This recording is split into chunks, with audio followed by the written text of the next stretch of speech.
Mirchi Bangla originals, আসল গল্পের আড্ডা।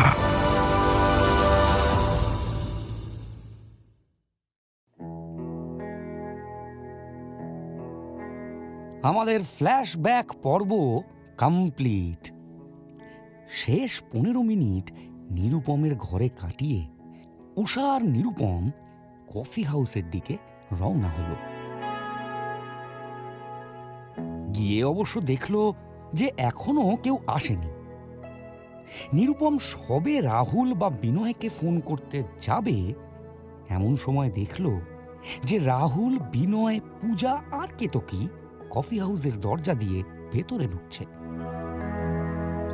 বন্ধুদের দেখতে পেয়ে উষা আর নিরুপম দুজনেই যেন একটা স্বস্তির নিঃশ্বাস ছাড়ল। এই নিঃশ্বাস ছাড়ার একটাই মানে, অবশেষে নিরুপমের বাড়িতে দৌড়ঝাঁপ আর লুকোচুরির ইতি ঘটেছে। সারা দিনে যেটা করা হয়নি সেটা উষা আর নিরুপম এখন শান্তিতে করতে পারবে। ওরা দুজনে নিজের বন্ধুদের সঙ্গে একটু প্রাণ খুলে আড্ডা মারতে পারবে। নিয়ম মতো 6 বন্ধু গোল করে বসে গেল। 6টা ইনফিউশন আর 2 প্লেট চিকেন পকোড়া বলা হলো জাভেদদাকে। শুরু হলো আড্ডা। কেতকী উষা আর নিরুপমকে জিজ্ঞেস করলো, তোরা কি একসঙ্গে ছিলি? উষা জবাব দিল, হ্যাঁ, আমার তো আজকে ওর বাড়ি গিয়ে গান শোনার কথা ছিল, আমি ওর বাড়িতেই ছিলাম। এই শুনে কেতকী একবার পূজার দিকে তাকালো। এই খবরটা পাওয়ার পর পূজার মুখটা শুকিয়ে গেল। পূজা এবার উষাকে জিজ্ঞেস করলো, আমি নিরুপমের সঙ্গে কেনাকাটা করতে যাই, এটা তুই বর্ণালীকে বলে দিতিস তো আজকে নিরুপম যদি তোকে গান না শোনাতো? উষা হাসতে হাসতে বলল, আলবাত বলে দিতাম। উষা যে মজা করছে সেটা সবাই বুঝতে পারল, কিন্তু কোনো একটা কারণে তার এই মজার প্রতিক্রিয়া হিসেবে কেউই হাসল না। উষা বুঝতে পারল যে এই মস্করাটা ঠিক জমেনি। বিনয় রাহুলের দিকে তাকিয়ে বলল, এই তোকে কেতকী কি বই দিল একবার দেখা না। কেতকী ওকে কি বই দিয়েছে সেটা না দেখেই ব্যাগে ঢুকিয়ে দিয়েছিল রাহুল। বিনয়ের কথায় রাহুল আবার ব্যাগ থেকে বইটা বের করল, একবার নিজে ভালো করে দেখে নিল। অ্যালবার্ট কামুর লেখা দি আউটসাইডার। আর এই আলোচনায় মনোযোগ দেয়া মাত্রই রাহুল ফোড়ন কেটে বলল, ওফ, এবার তোরা ঝামেলা করতে শুরু করে দিলি। আমরা এমন কথা বলতে পারি না যেটায় আমাদের মধ্যে ঝামেলা হবে না। রাহুলের কথা শুনে বিনয় আর উষা দুজনেই চুপ করে গেল। বিনয়ের আগের দিন উঠে চলে যাওয়া নিয়ে আর কোনো বাড়তি কথা হলো না। নিরুপম রাহুলকে উদ্দেশ্য করে জিজ্ঞেস করলো, এই ওই সোনালী মেয়েটার কি হলো? রাহুল জবাব দিল, ও আর সিনে নেই ভাই। কেন? এই তো আগের দিন বলছিলি যে ওর সঙ্গে প্রেম করা যেতে পারে, একদিনে পাল্টি গেলি কি করে? ওটা জালি কেস রে, ওই কেসে বেশি দিন থাকলে গন্ডগোল হয়ে যেতে পারে। তাই এখন সোনালীকে জীবন থেকে বের করে আমার জীবনে মহিলা রূপে এন্ট্রি নিয়েছে পারিজাত। এই নতুন মেয়ের কথা শুনে কেতকী রাহুলের দিকে ভুরু কুঁচকে তাকালো। নিরুপম রাহুলকে প্রশ্ন করলো, এই পারিজাত আবার কে? তোর জীবনে এত মহিলা যে অর্ধেকের নামই মনে রাখতে পারি না আমি। রাহুল একটু হেসে উত্তর দিল, না না, আমার জীবনে এখন একজনই, পারিজাত। কেতকী ভুরু কুঁচকানো অবস্থাতেই রাহুলকে বলল, তুই লাথি খাওয়ার কথাটা তো বেশ সহজে বলে দিলি আমাকে, এই পারিজাতের কথা তো জানতাম না। রাহুল জবাব দিল, আরে পারিজাতের কথা কি ওরকম হাঁটতে হাঁটতে বলা যায় নাকি? ওটা পরে তোকে ফোন করে গুছিয়ে বলতাম। মিথ্যে কথা, তুই আমাকে কোনোদিন এগুলো বলতিস না। ব্যাস, কেতকী আর রাহুলের আরেক রাউন্ড বচসা শুরু হয়ে গেল। এইরকম বচসা রোজ দেখে সবাই অভ্যস্ত বলে আগ বাড়িয়ে আর কেউ কিছু বলতে গেল না। কেতকী আর রাহুলের মাঝখানে কথা বলতে গেলে গালাগালি খেয়ে ফিরে আসতে হবে। তাই বাকিরা ওদেরকে ওদের মতো ছেড়ে দিল। এই দ্বিতীয় বচসার পর্ব শেষ হয়ে গেলে ওরা ঠিক আবার মূল আড্ডায় ফিরে আসবে, কোনো চিন্তা নেই। এদিকে পূজা সেই এসে থেকে নিরুপমকে মন দিয়ে লক্ষ্য করছিল। পূজা একটা জিনিস দেখতে পেয়েছে। প্রথমে ভেবেছিল যে এটা নিয়ে কোনো কথা বলবে না, পরে মত বদল করল। পূজা হঠাৎ নিরুপমের দিকে তাকিয়ে ওকে জিজ্ঞেস করলো, তোর গলায় ওই লাল দাগটা কিসের?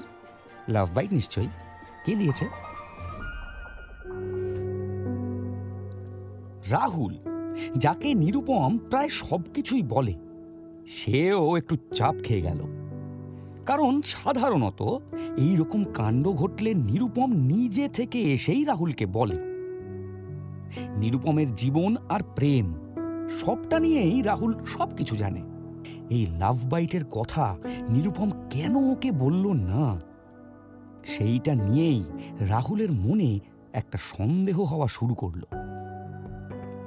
আর এদিকে বিনয়, যে এখনো অবধি কারুর সঙ্গেই ঘনিষ্ঠ হতে পারেনি, সে এইটা ভেবে চিন্তিত হয়ে গেল যে ওর এইসব বিষয়ে কপাল এখনো খুলছে না কেন। এত লোক একসঙ্গে এত কথা ভাবতে শুরু করলে মুখের কথা কিছুক্ষণ বন্ধ হয়ে যাওয়ারই কথা। তাই কফি হাউসের এই রেগুলার আড্ডাবাজ টেবিলটা অল্প সময়ের জন্যে সম্পূর্ণ নিস্তব্ধ হয়ে গেল। পূজা আবার ওই একই প্রশ্ন করে নিস্তব্ধতাটা ভাঙল। পূজা জিজ্ঞেস করলো, এই লাভ বাইটটা কে দিয়েছে নিরুপম? আরো কিছুক্ষণ চুপ করে থাকার পর নিরুপম উত্তেজিত হয়ে উত্তর দিল, কে আবার দেবে? বর্ণালী দিয়েছে। কই, আগে তো বর্ণালী কোনোদিন তোর গলায় লাভ বাইট দেয়নি, হঠাৎ আজকে এটা দেখতে পাচ্ছি কেন? পূজার এই কথা শুনে কেতকীর মুখটা অজান্তেই কুঁচকে গেল। কেতকী মনে মনে ভাবল, এই লাভ বাইটটা দেখে পূজার কেন রাগ হচ্ছে সেটা আমি ভালো করেই বুঝতে পারছি, কিন্তু এই লাভ বাইটটা নিয়ে পূজার প্রশ্নবানগুলো থামা দরকার, না হলে বিষয়টা বাজে দিকে মোড় নেবে। উষা পূজার প্রশ্ন শুনে নিরুপমের হয়ে কথা বলতে গেল। উষা পূজাকে বলল, এটা কিরকম ধরনের অসভ্যতা? নিরুপম আর ওর প্রেমিকা ঘনিষ্ঠ হয়ে কি করছে সেটা তো সম্পূর্ণভাবে ওদের ব্যাপার, সেই নিয়ে তুই এইভাবে নিরুপমকে চার্জ করতে পারিস না, এটা অন্যায়।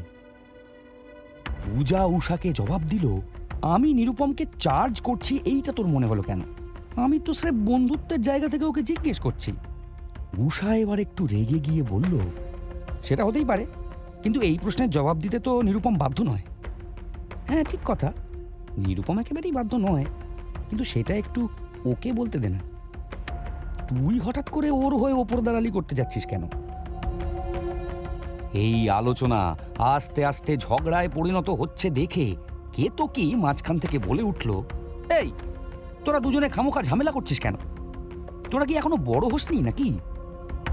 কেতকীর কথা শুনে পূজা আর উষা চুপ করে গেল ঠিকই, কিন্তু ওদের দুজনেরই মুখ ভীষণ গোমড়া হয়ে থেকে গেল। রাহুল এইবার একটু উৎসাহিত হয়ে জিজ্ঞেস করলো, এই নিরুপম, সত্যি তো বর্ণালী তোকে আগে তো লাভ বাইট দিত না? তোদের দুজনের সম্পর্কটা আবার নতুন করে জমে উঠেছে মনে হচ্ছে। নিরুপম একটা দুর্বল হাসি হাসল, তারপর আমতা আমতা করে বলল, হ্যাঁ সেই রকমই তো মনে হচ্ছে। এরা কিন্তু বেশ খুশির খবর। আমি অনেকদিন ধরে দেখছিলাম তোর আর বর্ণালীর সম্পর্কে একটু জং ধরে গেছিল, সেই জং যে আস্তে আস্তে চলে যাচ্ছে এটা জেনে ভালো লাগলো। নিরুপম আর এই কথার কোনো জবাব দিল না, খালি ওর ঠোঁটে ওই দুর্বল হাসিটা লেগে থাকলো। এবার বিনয় নিরুপমকে জিজ্ঞেস করলো, এই কামড়টা কবে বসেছে শুনি? নিরুপম একটু ভেবে নিয়ে উত্তর দিল, আজকে সকালে। বাবা, এই প্রশ্নের উত্তর দিতে গিয়ে তোকে আবার ভাবতে হলো। পূজা নিরুপমকে খোঁচা মেরে বলল, সকালে বর্ণালীর সঙ্গে প্রেমালাপ, দুপুরে পূজার সঙ্গে গানের আড্ডা, আমাদের নিরুপম কিন্তু মহিলা সঙ্গে বেশ ভালোই মেতে উঠেছে। ভালো ভালো। নিরুপম পূজার এই কথা শুনে বেশ ক্ষুব্ধ হলো। সে পূজাকে উদ্দেশ্য করে জিজ্ঞেস করলো, তুই এক্স্যাক্টলি কি বলতে চাইছিস বলতো পূজা? আমার বুঝতে একটু অসুবিধা হচ্ছে। আমি তো পুরো কথাটা সরল বাক্যতেই বললাম, এতে না বোঝার কি আছে? তার মানে তুই বলতে চাইছিস যে আমি বর্ণালীকে যেই চোখে দেখি উষাকেও সেই চোখেই দেখি? না তো, এটা আমি কখন বললাম? এটা তো তুই নিজে থেকে বলছিস। সকালে একটা মহিলার সঙ্গ আর দুপুরে আরেকটা মহিলার সঙ্গ, এইরকম ভাবে তুই বললে তো খুব একটা আলাদা মানে দাঁড়ায় না, তাই না? আমার কথার কি মানে বের করছিস সেটা একমাত্র তুইই জানিস। কেতকী আর থাকতে না পেরে এবার গলা চড়িয়ে বলল, এই শোন, তোদের ব্যক্তিগত সব ঝঞ্ঝাট তোরা ব্যক্তিগত স্তরে মিটিয়ে নে। কফি হাউসে বসে এইরকম ফালতু ঝামেলা করার কোনো মানে হয় না। এইবার কেতকী শুধু পূজাকে উদ্দেশ্য করে বলল, আর এখানে আদতে নিরুপমের তো কোনো দোষ নেই। মূল ঝামেলাটা তো তুই শুরু করেছিস। বর্ণালী নিরুপমের প্রেমিকা আর উষা শুধুই বন্ধু। দুটো সঙ্গ একেবারেই এক নয় পূজা। কেতকীর এই ধমক খেয়ে পূজা একটু শিথিল হয়ে গেল। নিজেকে শান্ত করে পূজা মনে মনে ভাবল, ইস, কেন যে আমার নিরুপমকে নিয়ে এই ধরনের প্রসঙ্গ উঠলেই মাথা গরম হয়ে যায়। আজকে বোধহয় একটু বেশি বাড়াবাড়ি করে ফেললাম। পরে কেতকীর থেকে প্রচুর ঝাড় খেতে হবে। রোজকার ওই সরল আড্ডার মেজাজটা আজকে ক্ষয়ে যাচ্ছে দেখে রাহুল সবাইকে একটা প্রস্তাব দিল, এসব ঝুট ঝামেলা ছেড়ে সবাই আমার কথা একটু শোন। সবাই এইবার রাহুলের দিকে তাকালো। সবার মনোযোগ পেয়ে গেছে দেখে এবার রাহুল বলল, আজকে সবাই আমার বাড়িতে রাতে থাকবি? রাতে থাকার একটা প্ল্যান কিছুতেই আমরা করে উঠতে পারি না। শেষ কবে যে আমরা 6 জন সারা রাত জেগে আড্ডা মেরেছিলাম সেটা আমার এখন আর মনে পড়ে না। আগে থেকে প্ল্যান করলে সেই লাস্ট মোমেন্টে কেউ না কেউ একটা ক্যান্সেল করে দেয়। আমার বাড়িতে বাবা নেই, অফিসের কাজে মুম্বাই গেছে। এটাই আদর্শ সুযোগ। আমি মাকে বলে রাখছি রান্না বসিয়ে দেবে। পোলাও আর মাংস, কোনো অসুবিধা হবে না, শুধু তোরা রাজি হয়ে যা। এই প্রস্তাব শুনে উষা প্রথমেই বলল, আমার আজ হবে না রে, বাড়িতে ঠাকুমা খুব অসুস্থ। বাইরে থাকার কথা বললেই মা বাবা ঝামেলা করবে। এরপর নিরুপম নিজের অজুহাতটা সাজালো, আমার তো আজকে রাতে বর্ণালীর বাড়িতে নিমন্ত্রণ আছে রে, ওটায় তো আমি আগে থেকেই হ্যাঁ বলে দিয়েছি। তোরা বাকিরা চলে যা, পরে একদিন সবাই একসঙ্গে থাকবো।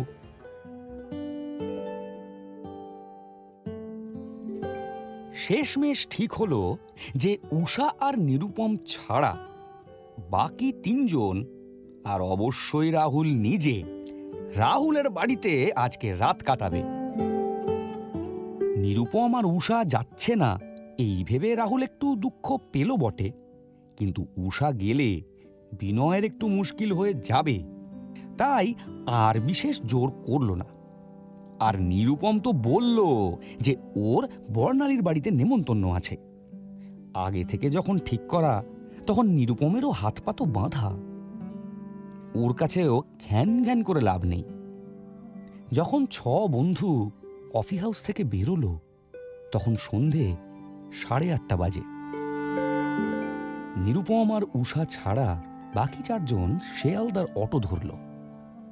বাকি 4 জন চলে যাওয়ার পর নিরুপম আর উষা একে অপরের দিকে তাকালো। তারপর নিরুপম উষাকে বলল, আমাদের বোধহয় বাড়ি যাওয়ার আগে কয়েকটা বিষয় নিয়ে কথা বলা উচিত। উষা জবাব দিল, হ্যাঁ, আমারও তাই মনে হয়। কোথায় বসবি? চল কলেজ স্কোয়ারে গিয়ে বসি। হ্যাঁ, এটা ভালো আইডিয়া, চল।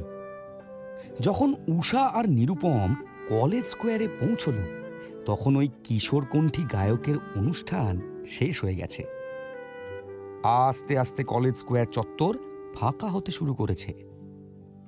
উষা আর নিরুপম একটা বেদি দেখে বসল, একেবারে ঝিলের মুখোমুখি।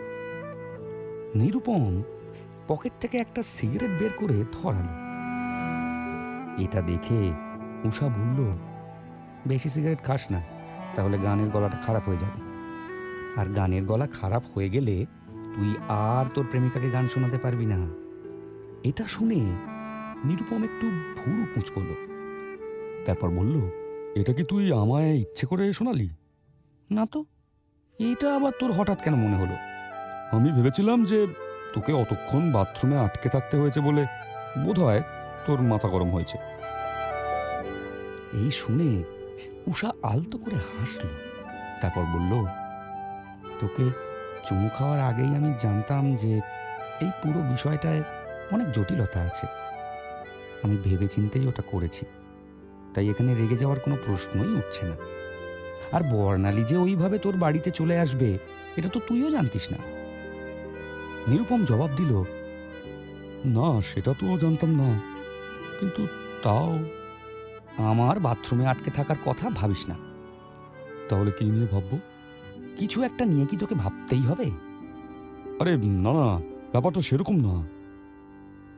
আজকের ওই বিচ্ছিরি পরিস্থিতির পর আমার একটা জিনিস মনে হয়েছে। কি মনে হয়েছে তোর? নিরুপম একটা দীর্ঘশ্বাস ছেড়ে তারপর বলল, দুটো একসঙ্গে হবে না। উষা জিজ্ঞেস করলো, মানে কিসের কথা বলছিস তুই? আমাকে একটা চূড়ান্ত সিদ্ধান্ত নিতে হবে।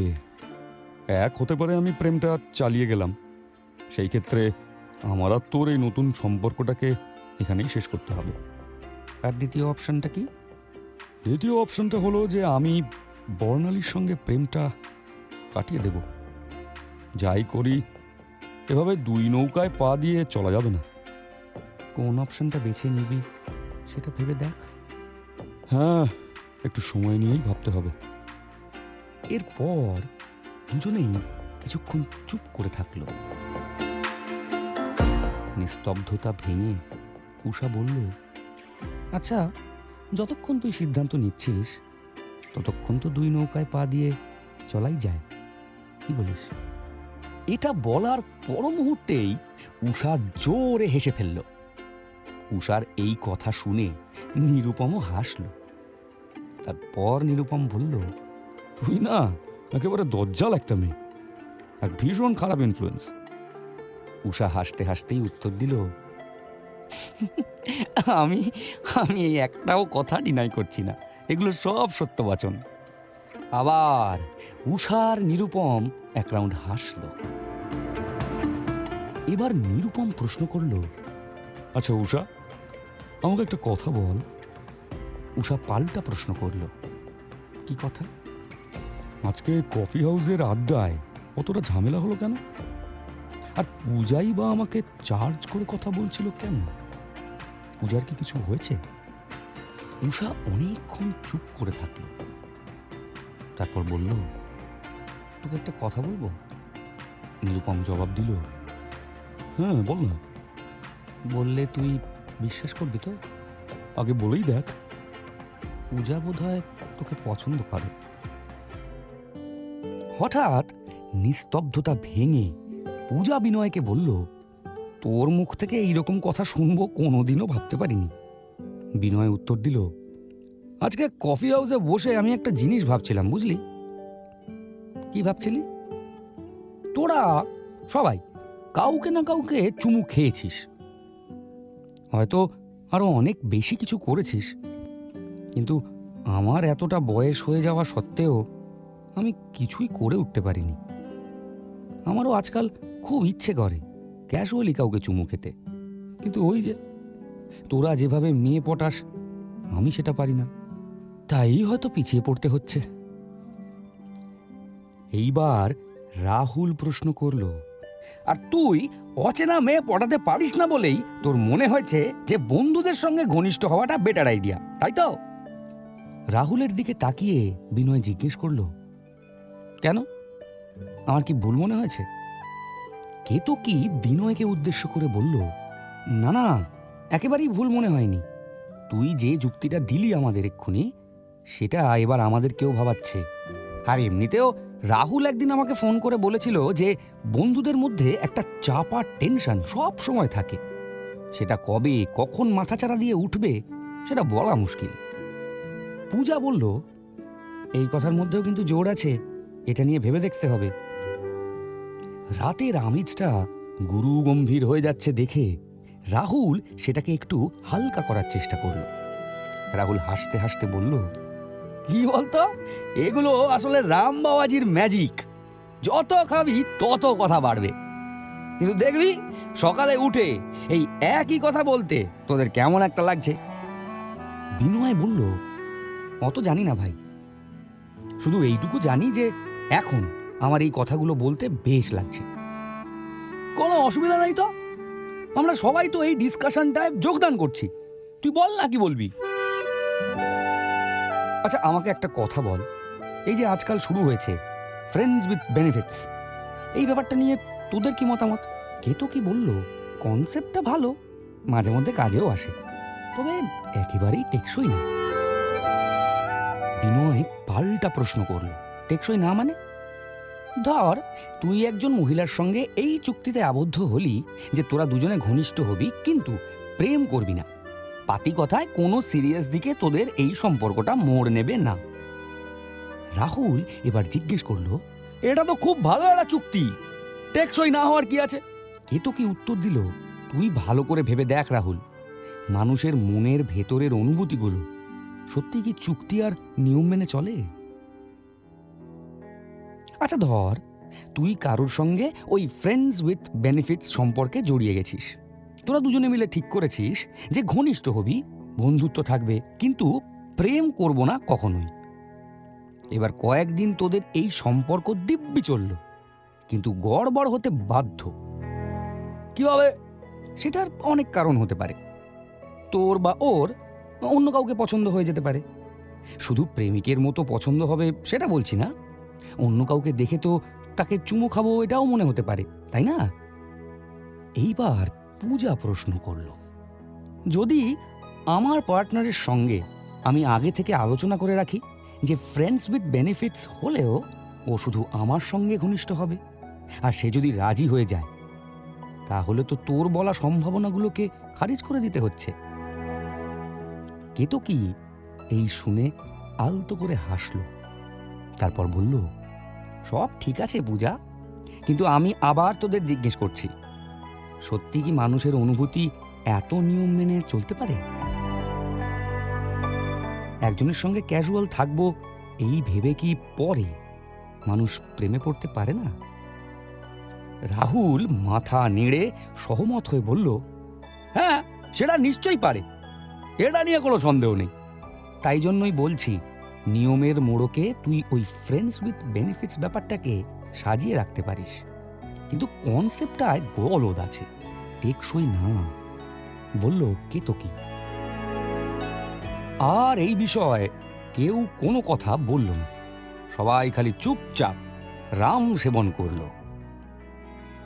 কেতকী যে আদতে সত্যি কথাই বলছে সেটা নিয়ে কারুর মনে কোনো সংশয় নেই, তবে সবাই এটাও জানে ক্যাজুয়াল সম্পর্কের পন্থা ছেড়ে যদি এবার কাউকে বিনয়ের মতো সাবেকি পন্থা ধরতে হয়, তাহলে জীবন কালাহারি মরুভূমির মতো শুকিয়ে যাবে।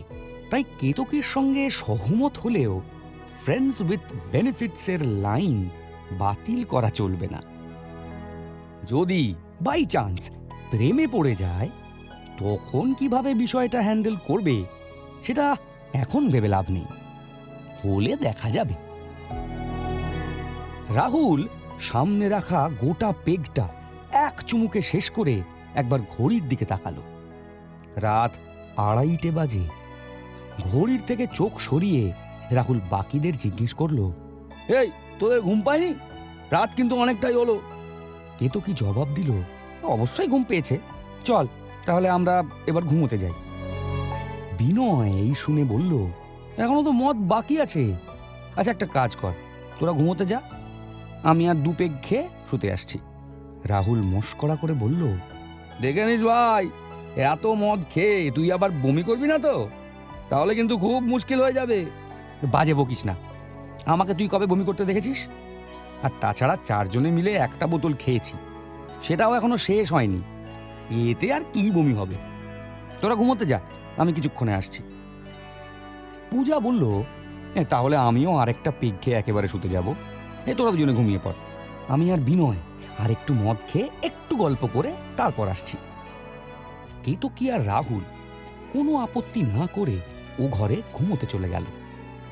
ওদের জন্য এই রাতের আড্ডার ইতি ঘটল, কিন্তু বিনয় আর পূজার জন্যে নয়। কেতকী আর রাহুল হেলতে দুলতে পাশের ঘরে ঘুমোতে চলে গেল। বিনয় রামের বোতলটা নিয়ে নিজের ফাঁকা গ্লাসে খানিকটা মদ ঢালল। তার ওপর এলো অল্প কোল্ড ড্রিঙ্কস আর অনেকটা জল। গ্লাসটা হাতে নিয়ে বিনয় পূজাকে জিজ্ঞেস করল, তোর জন্য একটা পেক বানাবো? পূজা উত্তর দিল, হ্যাঁ বানা, তোর পেকটা যেইভাবে বানালি আমারটা ওই একই রকম ভাবে বানাস, অল্প কোল্ড ড্রিঙ্কস অনেকটা জল। পূজার কথা মতো বিনয় আরেকটা পেক বানালো আর পূজার দিকে বাড়িয়ে দিল। রামের বোতলটা উঠিয়ে একবার দেখে নিল যে কতটা মদ বাকি আছে। পর্যবেক্ষণ শেষ করে বিনয় পূজাকে বলল, আরেকটা পেক করে হয়ে যাবে আমাদের দুজনেরই, তারপর শান্তিতে ঘুমোতে যাব, ঠিক আছে তো? পূজা জবাব দিল, একদম ঠিক আছে। গ্লাসে গ্লাসে ঠুকে চিয়ার্স বলে দুই বন্ধু মদ্যপান করতে শুরু করলো। অনেকক্ষণ দুই বন্ধু নীরবে মদ খেল। ইতিমধ্যেই পাশের ঘর থেকে রাহুলের নাক ডাকার আওয়াজ শোনা যাচ্ছে। ওর যে সত্যিই ঘুম পেয়েছিল সেটা নিয়ে কোনো সন্দেহ নেই। না হলে আর যেই হোক, রাহুল মাঝপথে আড্ডা ছেড়ে উঠে যাওয়ার লোক নয়। হঠাৎ নীরবতা ভেঙে পূজা প্রশ্ন করল, আচ্ছা বিনয়, তুই যে এখনো অবধি কোনো দিন কাউকে চুমু খাসনি, এটা নিয়ে আজকাল তোর মনটা খচখচ করছে না? বিনয় উত্তর দিল, শুধু খচখচ করছে না, দিন দিন কারুর সঙ্গে ঘনিষ্ঠ হওয়ার ইচ্ছেটা প্রবলভাবে বাড়ছে। সেটা হওয়াই বোধহয় স্বাভাবিক। হ্যাঁ, সে তো নিশ্চয়ই, বয়স বাড়লে তো এটা হবেই। তাই জন্যই তো আমি আর ওই বন্ধুদের কথাটা তুললাম। আমাকে তোরা অনেক দিন ধরে দেখছিস, আমি জানি যে তোরাও জানিস আমি অচেনা একজন মহিলাকে পটাতে গেলে ছড়িয়ে লাট করব, গালাগালি খেয়ে যাব। তার চেয়ে তো কোনো বন্ধুর কাছে গেলে এটার সুরাহা হতে পারে। তুই যে অচেনা মহিলা পটাতে গিয়ে ছড়াবি সেটা আমরা সবাই জানি। আবার দুজনে কিছুক্ষণ চুপ করে থাকলো। তারপর পূজা আস্তে আস্তে বলল, আচ্ছা বিনয়, আমাকে একটা কথা বল। তুই তো বলছিস যে তুই কোনো একজন বন্ধুকে চুমু খেতে বেশি স্বাচ্ছন্দ্য বোধ করবি, তাই তো? বিনয় উত্তর দিল, হ্যাঁ সেটাই তো বলছি। আর তোর বন্ধু বলতে তুই নিশ্চয়ই আমাদের এই গ্রুপের বন্ধুদের কথাই বলছিস। আমার আর তো কোনো বন্ধুদের গ্রুপ নেই, আলাদা করে কয়েকজন বন্ধু আছে, কিন্তু সেটা তো আর আমাদের মতো গ্রুপ নয়। আর সবচেয়ে বড় কথা, সেই একজন বন্ধুও মহিলা নয়। বুঝতে পেরেছি। কথোপকথন থামিয়ে এবার দুই বন্ধু মদের গ্লাসে চুমুক দিল। পূজা প্রশ্ন করল, বিনয়, তুই যতই রাহুলকে বলিস যে তুই আরো মদ খেতে পারবি, তোর এখন একটু একটু নেশা হয়েছে, তাই না? এই শুনে বিনয় হাসল, তারপর মাথা নেড়ে বলল, হ্যাঁ একটু নেশা তো হয়েছে বটে। আমি তাহলে ঠিকই ভেবেছিলাম। এই বলে পূজাও একটু হাসল। বিনয় জিজ্ঞেস করল, তোর নেশা হয়নি? পূজা জবাব দিল, হ্যাঁ হয়েছে খানিকটা। তাহলে আর কি, আর একটু মদ খেয়ে নেশাটা বাড়ানো যাক, উত্তম প্রস্তাব। এই বলে দুই বন্ধু ঢক ঢক করে গ্লাসের মদটা একেবারে শেষ করে দিল। বিনয় পূজার দিকে তাকিয়ে বলল, আমি তোর কোলে একটু মাথায় রাখবো? পূজা বলল, হ্যাঁ নিশ্চয়, এদিকে আয়। বিনয় এই শুনে খুশি হয়ে পূজার কোলে নিজের মাথাটা রাখল। পূজা এবার জিজ্ঞেস করলো, তুই কি এই জন্যেই উষাকে প্রেম প্রস্তাব দিয়েছিলি? বিনয় অবাক হয়ে জিজ্ঞেস করলো, মানে কি নিয়ে কথা হচ্ছে? এই যে তুই বললি তোর ইদানিং মনে হতে শুরু করেছে যে তুই চুমু খেলে কোনো একজন বন্ধুকে চুমু খাবি, এই কথা ভেবেই কি তুই উষাকে প্রপোজ করেছিলি? না, একেবারেই না। উষাকে আমার প্রেমিকার দৃষ্টিতেই পছন্দ হয়েছিল। ওর সঙ্গে আলাদা করে ঘনিষ্ঠ হব এই চিন্তা আমার মাথায় আগে কখনো আসেনি। আচ্ছা বুঝলাম। তাহলে উষাকে চুমু খাওয়ার কথাটা বাদ দিলাম। হ্যাঁ, ও এমনিতেও আমাকে স্পষ্ট ভাষায় না করে দিয়েছে, তাই ওই নিয়ে ভেবে ওর লাভ নেই। উষার প্রতি আমার যে প্রেম জেগেছিল সেটা সময়ের সঙ্গে সঙ্গে মিলিয়ে যাবে, এটাই আমার মনে হয়। একতরফা ব্যর্থ প্রেমিক হয়ে আমি থাকতে চাই না। একদম তাই, ব্যর্থ প্রেমিক বা প্রেমিকা হয়ে থাকা উচিত না। তার চেয়ে তোর ওই বন্ধুকে চুমু খাওয়ার প্ল্যানটা বেটার। বলছিস? একদমই তাই, কিন্তু কাকে চুমু খাবি সেইটাই হলো আসল প্রশ্ন। উষা ছাড়া আর আমার যতজন মহিলা বন্ধু আছে তাদের মধ্যে একজনকে খেলেই হলো। তার মানে কেতকী, তাই তো? না না, দূর, কেতকী তো সারাদিন বইতে মুখ বুজে বসে থাকে। আমি যদি এই প্রস্তাব নিয়ে ওর কাছে যাই তাহলে লাথি ঘুষি আর চড়কে ফিরে আসতে হবে। কেতকীকে এসব থেকে বাদ রাখাই ভালো। তাহলে তোর আর মহিলা বন্ধু বলতে কে আছে? বিনয় কিছুক্ষণ ভাবল, তারপর একবার পূজার দিকে মুখ তুলে তাকালো। পর মুহূর্তেই নিজের চোখ পূজার থেকে সরিয়ে নিল। পূজা মন দিয়ে বিনয়কে লক্ষ্য করল, তারপর আবার একই প্রশ্ন করল। কি রে, বললি না তো তোর মহিলা বন্ধু যাকে তুই চুমু খেতে পারিস, এমন আর কে আছে? বিনয় গলা নামিয়ে উত্তর দিল, আর তো কেউ নেই। আমার তো মহিলা বন্ধুর সংখ্যা খুবই কম। কেউ নেই? না মানে তুই ছাড়া কেউ নেই।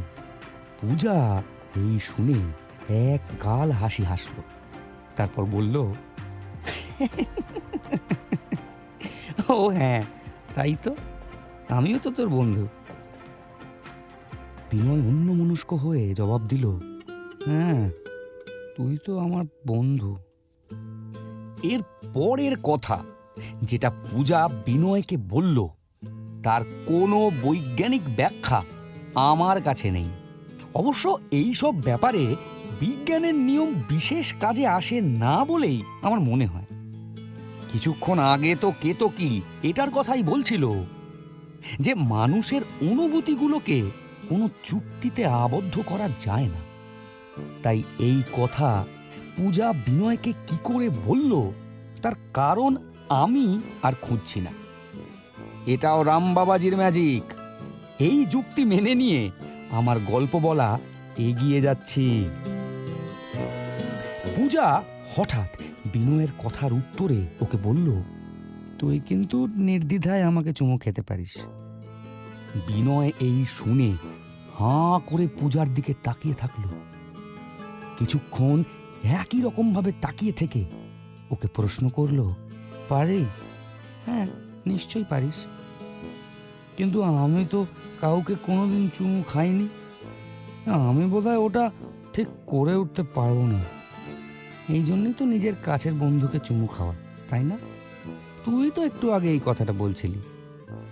হ্যাঁ, সেটা তো বলছিলাম, কিন্তু তোকে যদি আমি চুমু খাই তাহলে কবে খাবো? এরপর যেই কথাটা পূজা বলল সেইটা আরো অদ্ভুত শোনালো। কেন, তুই আমাকে এখন চুমু খেতে চাস না? বিনয় একটু ঘাবড়ে গিয়ে বলল, তুই বলতে চাইছিস যে আমি তোকে এখন চাইলে চুমু খেতে পারি? আমি তো বলছি চাইলেই পারিস। এরপর সেই রাতে পূজা আর বিনয়ের মধ্যে কোনো কথা হলো না। একদিকে দুই বন্ধুর ঠোঁট একটু একটু করে কাছাকাছি আসছে, আর অন্যদিকে অল্প অল্প করে দিনের প্রথম আলো এই ঘরটায় প্রবেশ করছে। ঘড়িতে তখন 4:30 বাজে, ভোর হয়ে গেছে।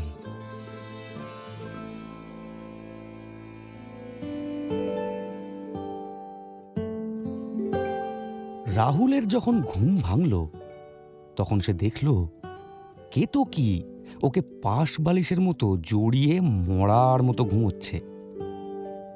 রাহুল উঠে বসলে কেতকীর ঘুম ভেঙে যাবে এইটা ভেবে সে প্রথমেই মোবাইলের ঘড়িটা দেখল। ঘড়ি দেখার আগে রাহুল মনে মনে ভাবল, যদি খুব বেলা হয়ে গিয়ে থাকে তাহলেই উঠব, আর যদি তা না হয় তাহলে আরেকটু ঘুমিয়ে নেব। কেতকীরও তাহলে ঘুম ভাঙবে না। রাহুল মোবাইল খুলে দেখল দুপুর 12টা বাজে। আর সকাল নেই, সকাল গড়িয়ে দুপুর হয়ে গেছে। এমনিতে এত দেরি অবধি ঘুমোলে রাহুলের মা নিশ্চয়ই ওকে ডেকে তুলত। আজকে হয়তো বন্ধুরা আছে বলে আলাদা করে ঘুমে ব্যাঘাত ঘটায়নি, কিন্তু রাহুল জানে যে তাকে এবার উঠতে হবে। আর শুয়ে থাকলে চলবে না। আর শুধু ওকে কেন, বাকি 3 জনকেও টেনে তুলতে হবে। ওর মা নিশ্চয়ই সবার জন্য সকালের খাবার বানিয়ে রেখে দিয়েছে। রাহুল একবার কেতকীর দিকে তাকালো। ওর ওই ঘুমন্ত মুখটা দেখে ঘুম ভাঙাতে কষ্ট হবে, কিন্তু আর যে উপায় নেই। তাই রাহুল আর কিচ্ছু না ভেবে তড়াক করে উঠে বসল। স্বাভাবিকভাবেই কেতকীর এক ঝটকায় ঘুম ভেঙে গেল। কেতকী ঢুলু ঢুলু গলায় বলল, তুই একটু আস্তে উঠতে পারিস না? এরকম বাঁদরের মতো ছটফট করতে করতে উঠিস কেন? রাহুল উত্তর দিল, সরি সরি, অনেকটা বেলা হয়ে গেছে তাই তাড়াহুড়ো করে উঠলাম। আর ঘুমোলে মা খুব ঝাড়বে। তুইও উঠে পড়, বিনয় আর পূজাকেও তুলতে হবে। ওরা বোধহয় অঘরে ঘুমিয়েই চলেছে। কেতকী চোখ রগড়াতে রগড়াতে বলল, তুই নিচে গিয়ে কাকিমার সঙ্গে কথা বল, আমি ও ঘরে গিয়ে পূজা আর বিনয়কে ডাকছি। রাহুল জবাব দিল, ঠিক আছে, কিন্তু ওদের তাড়াতাড়ি তোল। আর শোন, মদের বোতলটা কারুর ব্যাগে ঢুকিয়ে দিস। মা দেখতে পেলে আবার একটা ঝামেলা হবে। আমি সব করে দেব, তুই যা না। আর কোনো বাড়তি কথা না বলে রাহুল নিচে চলে গেল। আর কেতকী ভালো করে একটা আড়মোড়া ভেঙে বিছানা থেকে নেমে ও ঘরে গেল। কেতকী ও ঘরে গিয়ে দেখল যে পূজা আর বিনয় মাটিতেই ঘুমিয়ে আছে। ওদের সামনে ফাঁকা মদের বোতলটা গড়াগড়ি খাচ্ছে।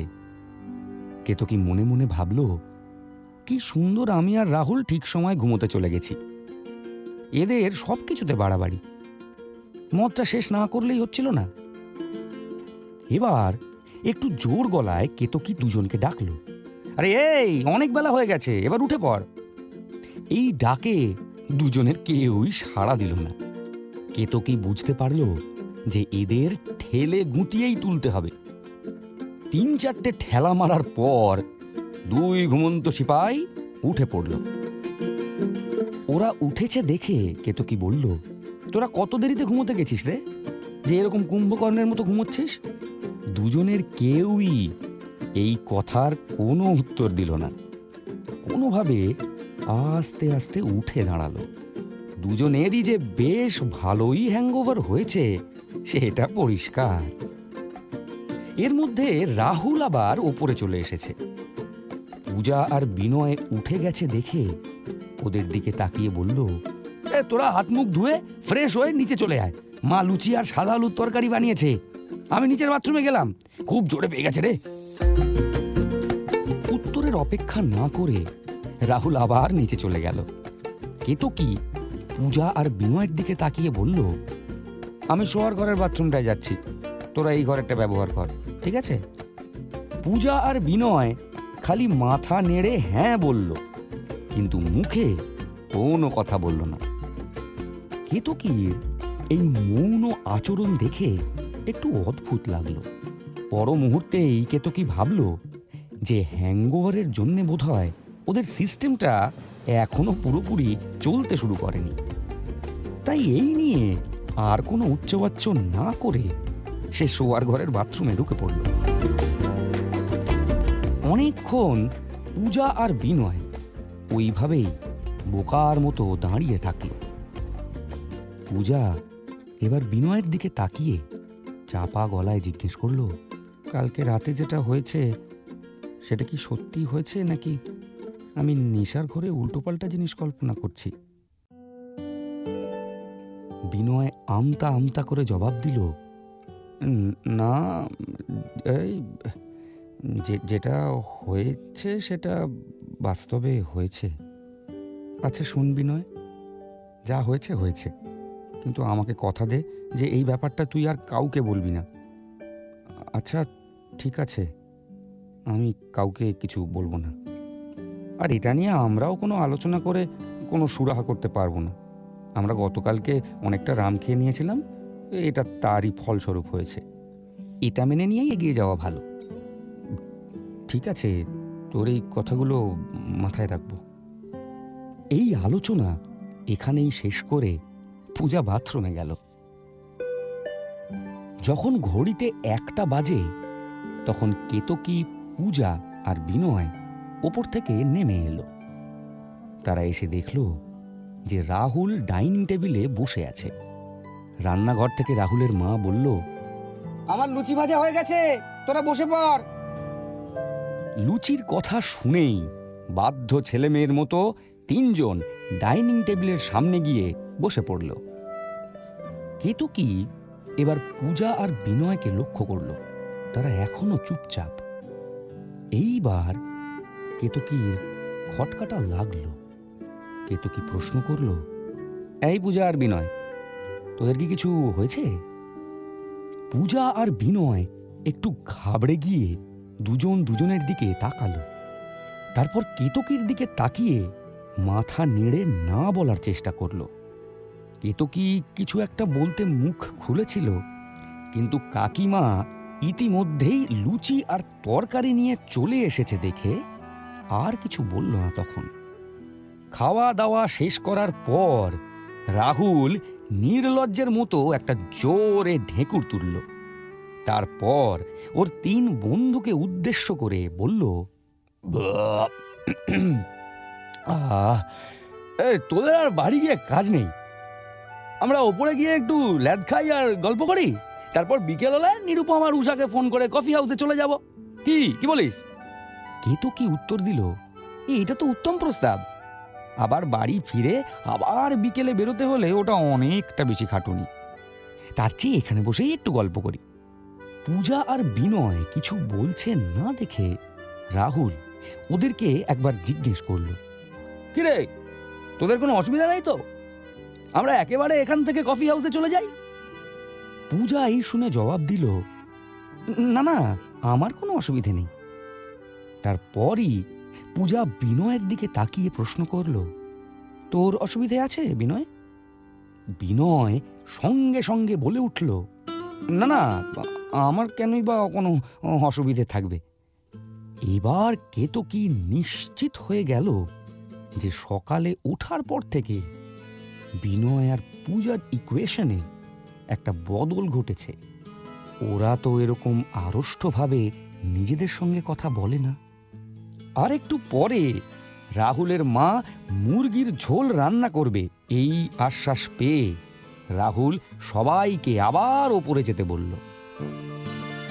ওপরে গিয়েই কেতকী পূজা আর বিনয়ের দিকে তীক্ষ্ণ দৃষ্টিতে তাকিয়ে জিজ্ঞেস করল, এই তোদের কি হয়েছে বলতো? এরকম অদ্ভুত আচরণ করছিস কেন তোরা?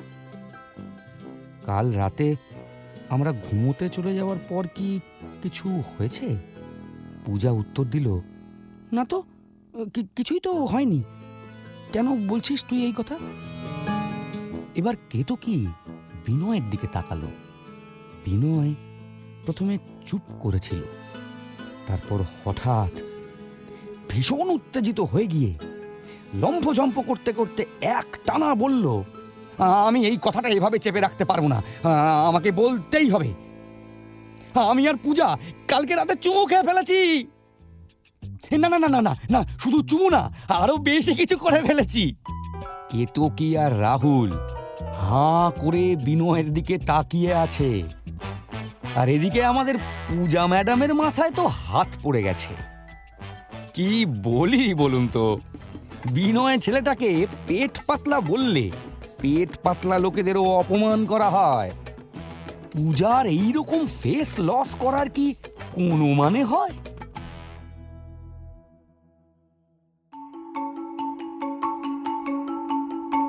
মোট কথা, বিনয় পেটে কথা চেপে রাখতে না পেরে সবটা কেতকী আর রাহুলের সামনে উগরে দিয়েছে।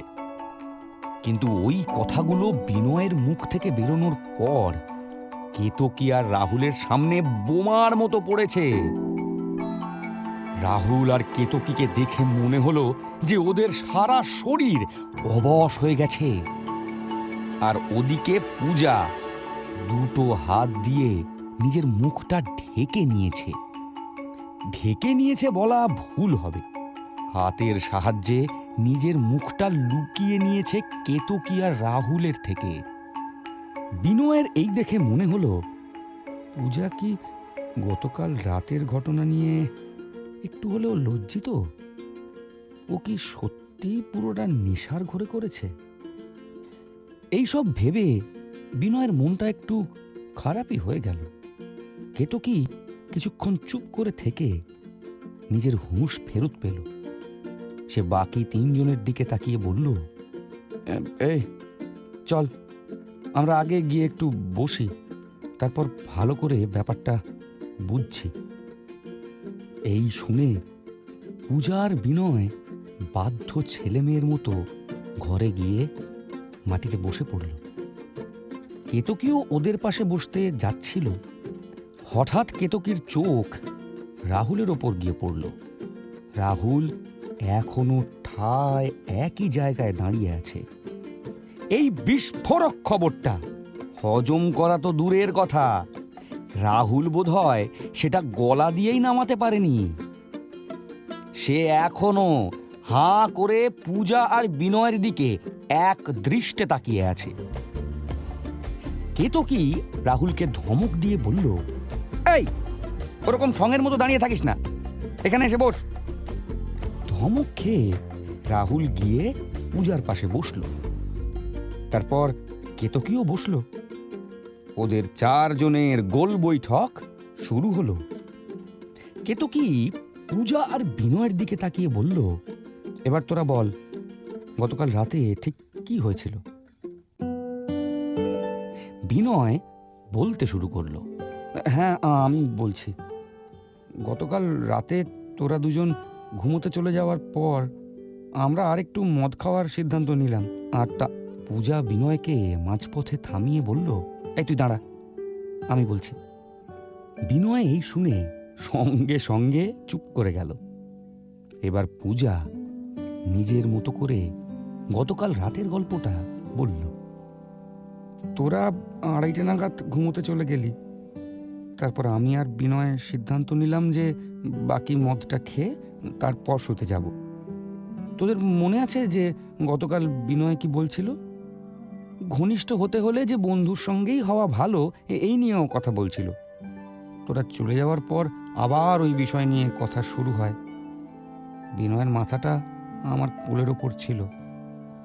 বিনয়কে আমি জিজ্ঞেস করলাম যে যদি ভালো বন্ধুর সঙ্গেই ঘনিষ্ঠ হওয়ার প্রশ্ন ওঠে তাহলে ও কাকে চুমু খেতে চায়।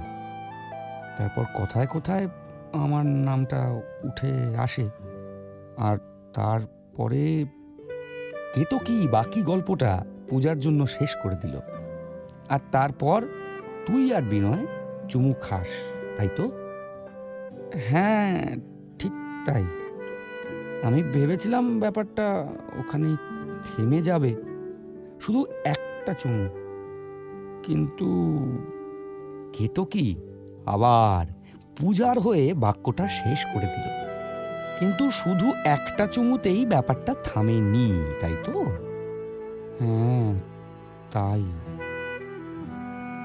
এবার অনেকক্ষণ আর কেউ কোনো কথা বলল না। হঠাৎ নিস্তব্ধতা ভেঙে রাহুল উত্তেজিত হয়ে বিনয়কে বলল, ভাই তুই তো পাঠিয়ে দিয়েছিস। তুই যে এরকম একটা কেরামতি করবি আমি ভাবতেই পারিনি। কংগ্রাচুলেশনস ভাই। এটা বলেই রাহুল বুঝতে পারল যে খুব ভুল সময় ভুল কথা বলে দিয়েছে। কারণ কেতকী রাহুলের দিকে যেভাবে তাকালো সেটা দেখে মনে হলো যে কেতকী বোধহয় ওর বাড়ি থেকেই রাহুলকে ঘাড় ধাক্কা দিয়ে বের করে দেবে। রাহুল ওই দৃষ্টির সম্মুখীন হয়ে একদম স্পিকটি নট হয়ে গেল। ওর বন্ধু খাতা খুলেছে এই আনন্দ আপাতত সে নিজের মধ্যেই চেপে রাখল। পূজা এবার অসহায় হয়ে কেতকীকে জিজ্ঞেস করল, এবার কি হবে? বিনয় এই শুনে বলে উঠল, এখানে তো আর হওয়ার কিছু নেই।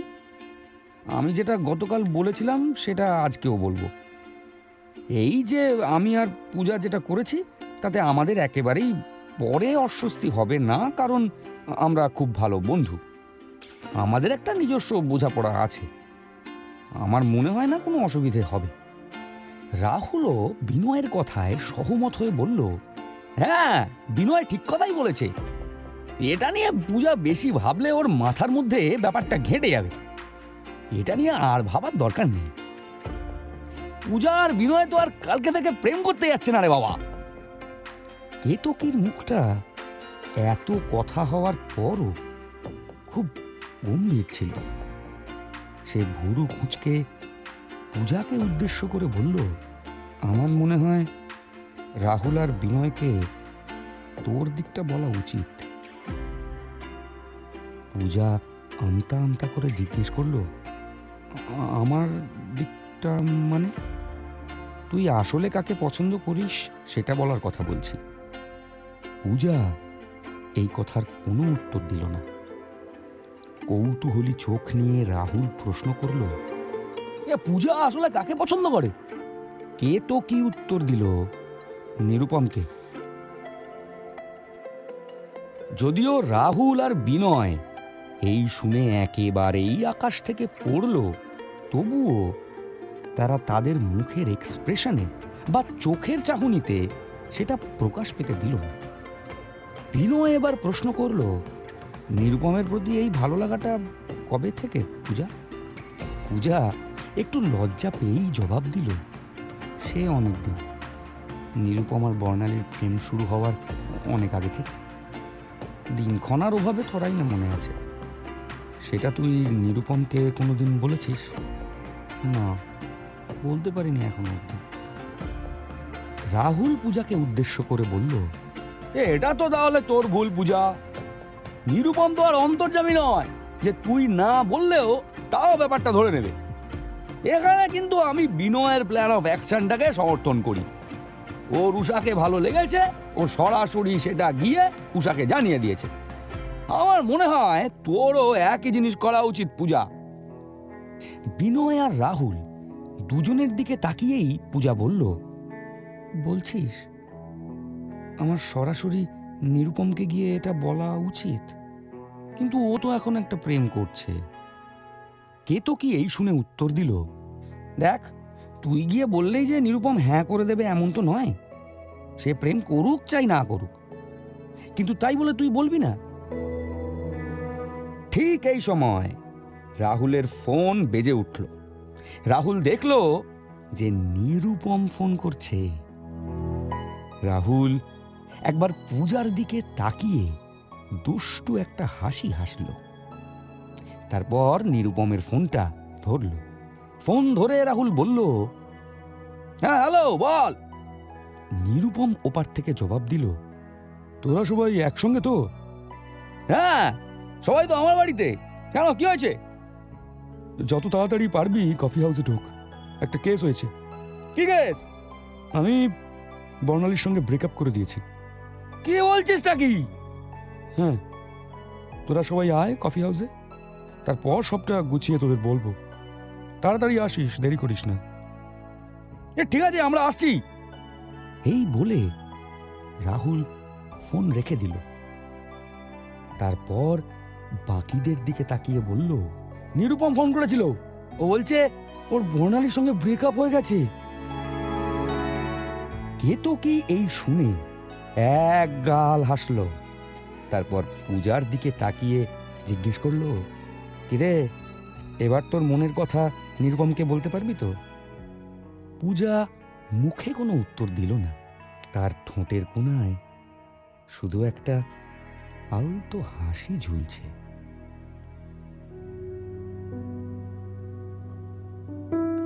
গল্প এগোনোর আগে আমাদের আরেকবার একটু পিছিয়ে যেতে হবে। নিরুপমের যে বর্ণালীর সঙ্গে সম্পর্কটা আর নেই সেটা আমরা জানতে পারলাম, কিন্তু এই ব্রেকআপটা হঠাৎ হলো কি করে?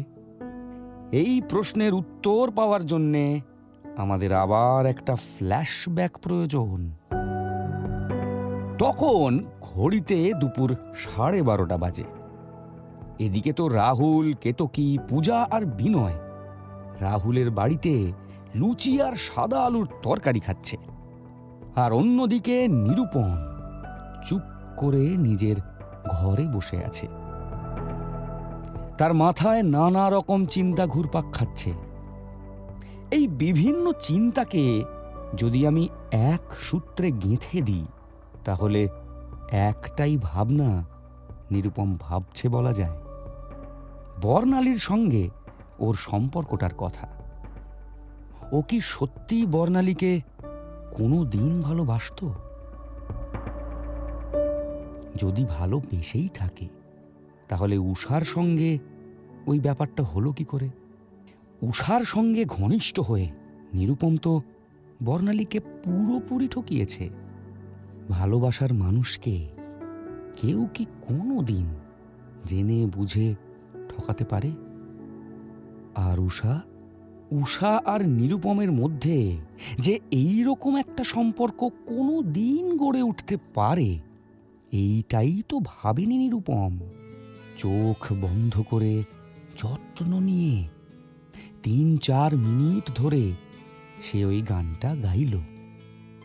যখন নিরুপম গান শেষ করে চোখ খুলল তখন তার সিদ্ধান্ত নেওয়া হয়ে গেছে। গিটারটা পাশে রেখে সে বর্ণালীকে ফোন করল। ফোন তুলে বর্ণালী বলল, হ্যালো, কি খবর? নিরুপম জবাব দিল, তুই এখন কোথায় রে? বাড়িতে। কেন বলতো? তোর সঙ্গে আমার একটু কথা আছে। তুই কি এখন আমার বাড়িতে আসতে পারবি? হ্যাঁ, সেটা তো নিশ্চয়ই পারবো, কিন্তু তাহলে তাড়াতাড়ি চলে আয়। এই বলে নিরুপম ফোন রেখে দিল। আধ ঘন্টা পরে বর্ণালী নিরুপমের বাড়িতে এসে হাজির হলো। নিরুপমের মায়ের সঙ্গে একটু কথাবার্তা বলে বর্ণালী সোজা নিরুপমের ঘরে চলে গেল। ঘরে ঢুকে নিরুপমের দিকে তাকিয়ে দেখল যে ওর প্রেমিকের চোখ মুখ ভীষণ গম্ভীর। উদ্বিগ্ন হয়ে বর্ণালী জিজ্ঞেস করল, কি হয়েছে নিরুপম? নিরুপম কিছুক্ষণ চুপ করে থাকল। কোনো উত্তর পাচ্ছে না দেখে বর্ণালী আবার প্রশ্ন করল, এই নিরুপম, কি হয়েছে বল না? নিরুপম আস্তে আস্তে বলল, আমার মনে হয় আমাদের এই সম্পর্কটা নিয়ে এবার আমাদের ভাবা উচিত। কি ভাববো? সত্যি কথা বলতে আমি আর এই সম্পর্কে থাকতে চাই না বর্ণালী। বর্ণালী হাঁ করে নিরুপমের দিকে তাকিয়ে থাকল।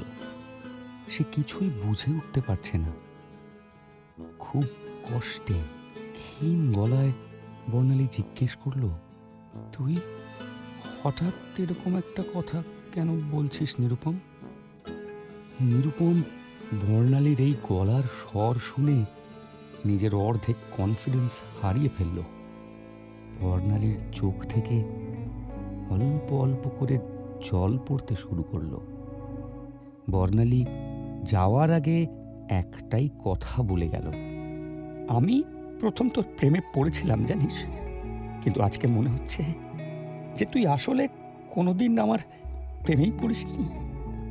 ভালোবেসেছিস হয়তো আমাকে, কিন্তু প্রেমে পড়িসনি। অনেকদিন ধরেই আমার মনে হচ্ছিল যে আমাদের সম্পর্কে একটা চির ধরে যাচ্ছে। তবে আমি নিরাশ হইনি, আমি চেষ্টা করতে রাজি ছিলাম, কিন্তু তোর বোধহয় চেষ্টা করার কোনো ইচ্ছে ছিল না।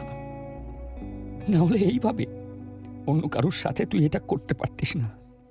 আমি আসলাম নিরুপম, ভালো থাকিস। আমি আশা করছি যে এরপর তোর জীবনে যা হবে ভালোই হবে। এই বলে বর্ণালী নিরুপমের বাড়ি থেকে বেরিয়ে গেল। নিরুপম আর বর্ণালীর আর কোনো দিন দেখা হলো না। বর্ণালী এসেছিল তার প্রেমিকের বাড়িতে, কিন্তু যখন বেরোলো তখন এটা তার প্রাক্তনের বাড়ি হয়ে গেছে।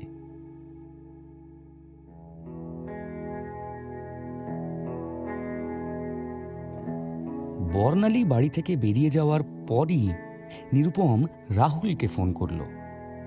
ওদের সবাইকে যত তাড়াতাড়ি সম্ভব কফি হাউসে আসতে বলল।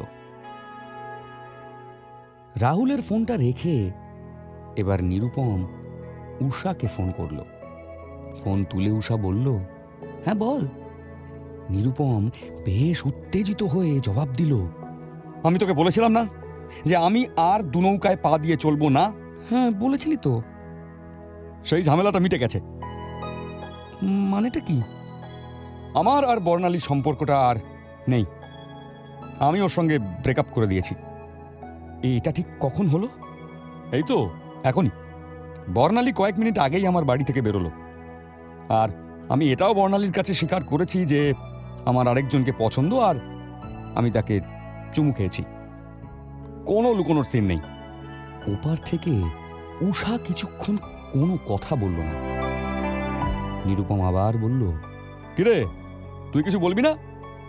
এবার উষা উত্তর দিল, হ্যাঁ আমি তোকে একটাই জিনিস বলতে চাই। সেটা কি? তুই এই কাজটা ভেবে চিন্তে করেছিস তো? কারণ দেখ নিরুপম, আমি তোকে পরিষ্কার ভাষায় বলি, আমি কিন্তু তোর সঙ্গে প্রেম করব না। আমাদের মধ্যে যা হয়েছিল সেটা নিয়ে কোনো সমস্যা নেই। এটা তুই হালকা মেজাজে দেখলে সব ঠিক আছে। তবে এই যে তুই দুম করে বর্ণালীর সঙ্গে ব্রেকআপটা করে বসলি, এবার যদি কোনোদিন তুই দাবি করিস যে আমাকে তোর সঙ্গে প্রেম করতে হবে, সেই দাবি কিন্তু আমি মানতে পারবো না। আমি অনেক ভেবেচিন্তেই এই ব্রেকআপ করার সিদ্ধান্ত নিয়েছি। আমি তোর ব্যাপারটায় কোনো কঠিন অ্যাঙ্গেল ঢোকাতে চাইছিও না, কিন্তু আমরা যেটা করেছিলাম সেটা আমরা করতে থাকবো তো। এই শুনে উষা একটু হেসেই ফেলল। হাসি থামিয়ে বলল, তুই তো খুব মিষ্টি একটা ছেলে। আমার তো তোর সঙ্গে কিছু করতেই কোনো অসুবিধে নেই, কিন্তু মাথায় থাকে যেন যাই করি নো প্রেম। নিরুপম লাইনের ওপার থেকে সম্মতি জানিয়ে বলল, ডান, নো প্রেম। তারপর আবার কিছুক্ষণ দুজনেই চুপ করে থাকল। হঠাৎ নিরুপম বলল, আচ্ছা শোন না, এখন তো বাকিরা কফি হাউসে আসছে। আমার ব্রেকআপের গল্পটা ওদের বিস্তারিতভাবে বলবো ঠিক করেছি। তুইও তো নিশ্চয়ই কফি হাউসে আসবি। উষা উত্তর দিল, হ্যাঁ সে তো অবশ্যই আসবো। আমার একটা প্রস্তাব আছে। এই তুই কিন্তু এক্ষুনি বললি যে নো প্রেম, তাহলে কিসের প্রস্তাব? উফ বাবারে বাবা, প্রেম নিয়ে দেখছি তোর বড্ড ভয়। পাগল মেয়ে, আমি প্রেম প্রস্তাবের কথা বলছি না। আমি তোকে বলতে যাচ্ছিলাম যে কফি হাউস থেকে কি আমরা কোথাও যেতে পারি? যেতে পারি মানে? কোথায় যাব? কোনো একটা হোটেলে যদি আজকে রাতে আমরা দুজনে থাকতে পারি, এটাই জিজ্ঞেস করছিলাম তোকে। এই বলে উষা একটু বিষয়টা নিয়ে ভাবল। তারপর নিরুপমকে বলল, আমার যেতে কোনো অসুবিধে নেই, কিন্তু এইভাবে চলতে থাকলে তো তোর ইমেজটা মাঠে মারা যাবে। নিরুপম বুঝতে না পেরে প্রশ্ন করল, কেন ইমেজ মাঠে মারা যাবে কেন? সবাই জানতে পারলে কি হবে বুঝতে পারছিস?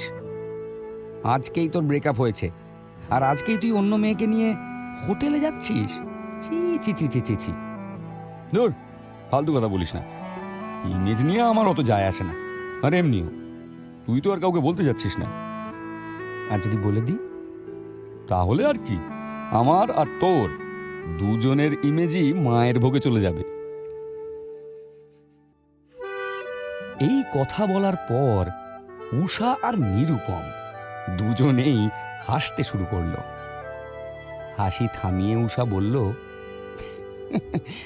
আচ্ছা ঠিক আছে, এখন রাখলাম, কফি হাউসে দেখা হচ্ছে। এই বলে উষা ফোন রেখে দিল। কফি হাউসের বাইরে সিঁড়ির পাশে দাঁড়িয়ে জাভেদদা আরাম করে একটা বিড়ি খাচ্ছিল। বিড়ি খেতে খেতে জাভেদদা দেখল যে তার পরিচিত দঙ্গল ঢুকছে। পূজা, বিনয়, কেতকী আর রাহুল জাভেদদার সামনে এসে দাঁড়ালো। জাভেদদা ওদের দিকে তাকিয়ে বলল, 4টে ইনফিউশন আর চিকেন পকোড়া, তাই তো? রাহুল উত্তর দিল, একদম ঠিক, আর একটু আশীর্বাদ। জাভেদদা অবাক হয়ে জিজ্ঞেস করলো, আশীর্বাদ কিসের জন্য? রাহুল দুষ্টু হাসি হেসে বলল, এই যে আমাদের পূজা ম্যাডামকে একটু আশীর্বাদ করো। কি জন্যে সেটাই তো তোরা বলছিস না। তুমি মনে মনে আশীর্বাদটা করো না, কি জন্যে সেটা পরে তোমায় বুঝিয়ে বলছি। জাভেদদা এই শুনে পূজার মাথায় হাত রেখে আশীর্বাদ করলো, তারপর বলল, এই নে, আশীর্বাদ করে দিলাম। এবার আমি যাই, কিচেনে গিয়ে তোদের অর্ডারটা বলে আসি। পূজা এবার রাহুলের দিকে তাকিয়ে বলল, তোর এই বাড়াবাড়িটা না করলেই হচ্ছিল না, তাই না? রাহুল জবাব দিল, বড়দের আশীর্বাদ জীবনে সব সময় কাজে আসে, বুঝলি? এর মর্ম তোরা কেউ বুঝলি না রে। এতদিন পর তুই নিরুপমকে নিজের মনের কথা বলবি, তার জন্য একটু আশীর্বাদ লাগবে না?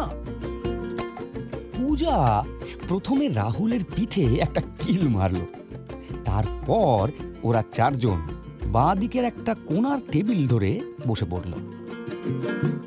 কিছুক্ষণ পরেই উষা চলে এলো, তার মিনিট 15 পরে নিরুপম। নিরুপম ঢোকার সঙ্গে সঙ্গেই রাহুল পূজাকে পা দিয়ে গুঁতো মারতে শুরু করলো, ঠিক যেমন আগের দিন ও বিনয়কে মারছিল। পূজা রাহুলের পায়ের গুঁতো খেতে খেতে বুঝতে পারলো যে রাহুল ওকে নিজের মনের কথা নিরুপমকে এখনই বলতে বলছে, সবার সামনেই। পূজা একবার কেতকীর দিকে তাকালো। কেতকী ওর চোখের চাহনি দিয়ে পূজাকে ভরসা দেওয়ার চেষ্টা করলো। কেতকী পূজার মনের টালমাটাল অবস্থা কিছুটা বুঝতে পেরে তার কাঁধে একটা হাত রাখল। পূজার খুব কান্না পাচ্ছে সেটা সে ভালোই বুঝতে পারছে, তবু সে প্রাণপণে তার কান্না চাপার চেষ্টা করল। পূজা মনে মনে ভাবল, এখানে এভাবে ভেঙে পড়লে একটা বিচ্ছিরি ব্যাপার হবে, নিজেকে খুব তাড়াতাড়ি সংযত করা খুব দরকার। নিরুপম যা বলছে ওর তরফ থেকে একদম ঠিক বলছে। এই শেষ কথাটা পূজা নিজেকে বারবার বোঝালো। কিছুক্ষণ পরে পূজা বুঝতে পারল যে সে তার আবেগকে কিছুটা হলেও বাগে আনতে পেরেছে। তার একটু শান্ত বোধ হতে শুরু করলো। যেই দুঃখ আর কান্না তার ভেতর থেকে ফেটে বেরোতে চাইছিল, সেটা আস্তে আস্তে সামাজিক লজ্জার কথা ভেবে গুটিয়ে যেতে শুরু করলো। পূজা যে নিজের প্রবল আবেগ নিয়ে লড়াই করছে সেটা নিরুপম খানিকটা আঁচ করতে পারল। নিরুপম এবার পূজাকে বলল, আমি হয়তো না চাইতেই তোকে অনেকটা কষ্ট দিয়ে ফেললাম আজকে। আমি আমাদের বন্ধুত্বের দিব্যি খেয়ে বলতে পারি যে এটা আমি ইচ্ছে করে করিনি। আজকে আমারও মনের অবস্থা একেবারেই ভালো নয়। প্রায় 2 বছরের একটা সম্পর্ক ছেড়ে বেরিয়ে এসেছি তো। তোকে যদি আমি কষ্ট দিয়ে থাকি তাহলে আমাকে ক্ষমা করে দিস পূজা। বিনয় পূজা আর নিরুপম দুজনকে উদ্দেশ্য করেই বলল, তোরা কেউ ভুল নয়, টাইমিংটা বোধহয় একটু গন্ডগোল হয়ে গেছে। আসলে দোষটা শুধু পূজার নয়, আমি, রাহুল আর কেতকীও দায়ী। আমাদের বোঝা উচিত ছিল যে নিরুপমের মানসিক অবস্থা আজকে মোটেও ভালো হবে না। আমরাও পূজাকে যথেষ্ট উস্কেছি আজকে তোকে এটা বলার জন্য। পূজার এখন দুঃখ হলেও ও পরে নিশ্চয়ই বুঝতে পারবে যে যেটা হয়েছে ভালোর জন্যই হয়েছে। এখন শুনতে খারাপ লাগছে ঠিকই, কিন্তু এই যে সরাসরি একটা আলোচনা হয়ে গেল, এতে লং রানে ভালোই হবে। পূজার দুঃখ পুরোপুরি বেরোনোর সুযোগ পায়নি বলে এবার সেটা রাগে পরিণত হলো। পূজা তো আর নিরুপমকে রাগ দেখাতে পারবে না, তাই পূজার রাগটা গিয়ে পড়ল বিনয়ের ওপর। পূজা বিনয়ের দিকে তাকিয়ে বলল, তোর এই জ্ঞানের কথা শুনে আমার একদম লাভ হচ্ছে না, সেটা জানিস তুই। আর ইমোশন জিনিসটা তো তোর এই লং রানের নিয়ম মেনে চলে না, তাই এই কথাগুলো বলে তুই সাহায্যের বদলে ক্ষতি করছিস বেশি। কফি হাউসের বাঁ দিকের কোণার টেবিলটার পরিবেশ একটু গম্ভীর হয়ে গেল। আবার সবাই চুপ করে গেছে।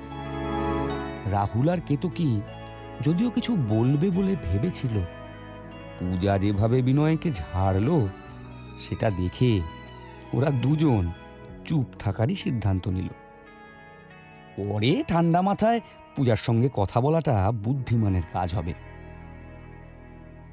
কফি হাউস থেকে 6 জন বন্ধু যখন বেরোচ্ছে, তখন ঘড়িতে সন্ধে 7:30 বাজে।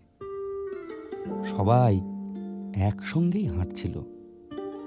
হঠাৎ নিরুপম উষার কাঁধে হাত রেখে তাকে দাঁড় করিয়ে দিল। বাকি 4 জনকে একটু এগিয়ে যাওয়ার সময় দিল। তারপর নিরুপম উষাকে বলল, তাহলে আজকে আমাদের রাতের প্ল্যানটা হচ্ছে তো? উষা চাপা গলায় উত্তর দিল, না, হচ্ছে না। কিন্তু কেন? আমার সঙ্গে ঘনিষ্ঠ হয়ে তুই বর্ণালীকে ঠকিয়েছিস, তাতে সত্যি কথা বলতে আমার কিছু যায় আসে না। বর্ণালী আমার কেউ নয়, কিন্তু আজকে পূজার মনের কথা শোনার পর আমারও অনেক কিছু নিয়ে সংকোচ হচ্ছে।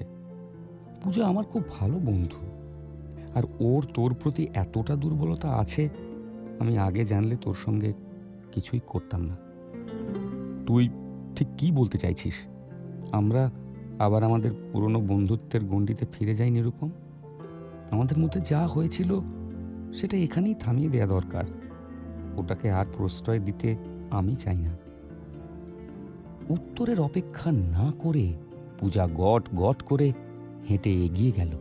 নিরুপম উষাকে এগিয়ে যেতে দেখলো আর মনে মনে ভাবল, ধুনৌকায় পা দিয়ে চলবো না বলে আমি বর্ণালীর সঙ্গে প্রেমটা কাটিয়ে দিলাম, কিন্তু এইভাবে যে নৌকা ছেড়ে আমাকে নদীতে ভেসে বেড়াতে হবে সেটা কোনোদিন ভাবতে পারিনি। বুঝলেন, এই গল্পে যত গন্ডগোল পাকছে ততই গল্প আরো জমে উঠছে।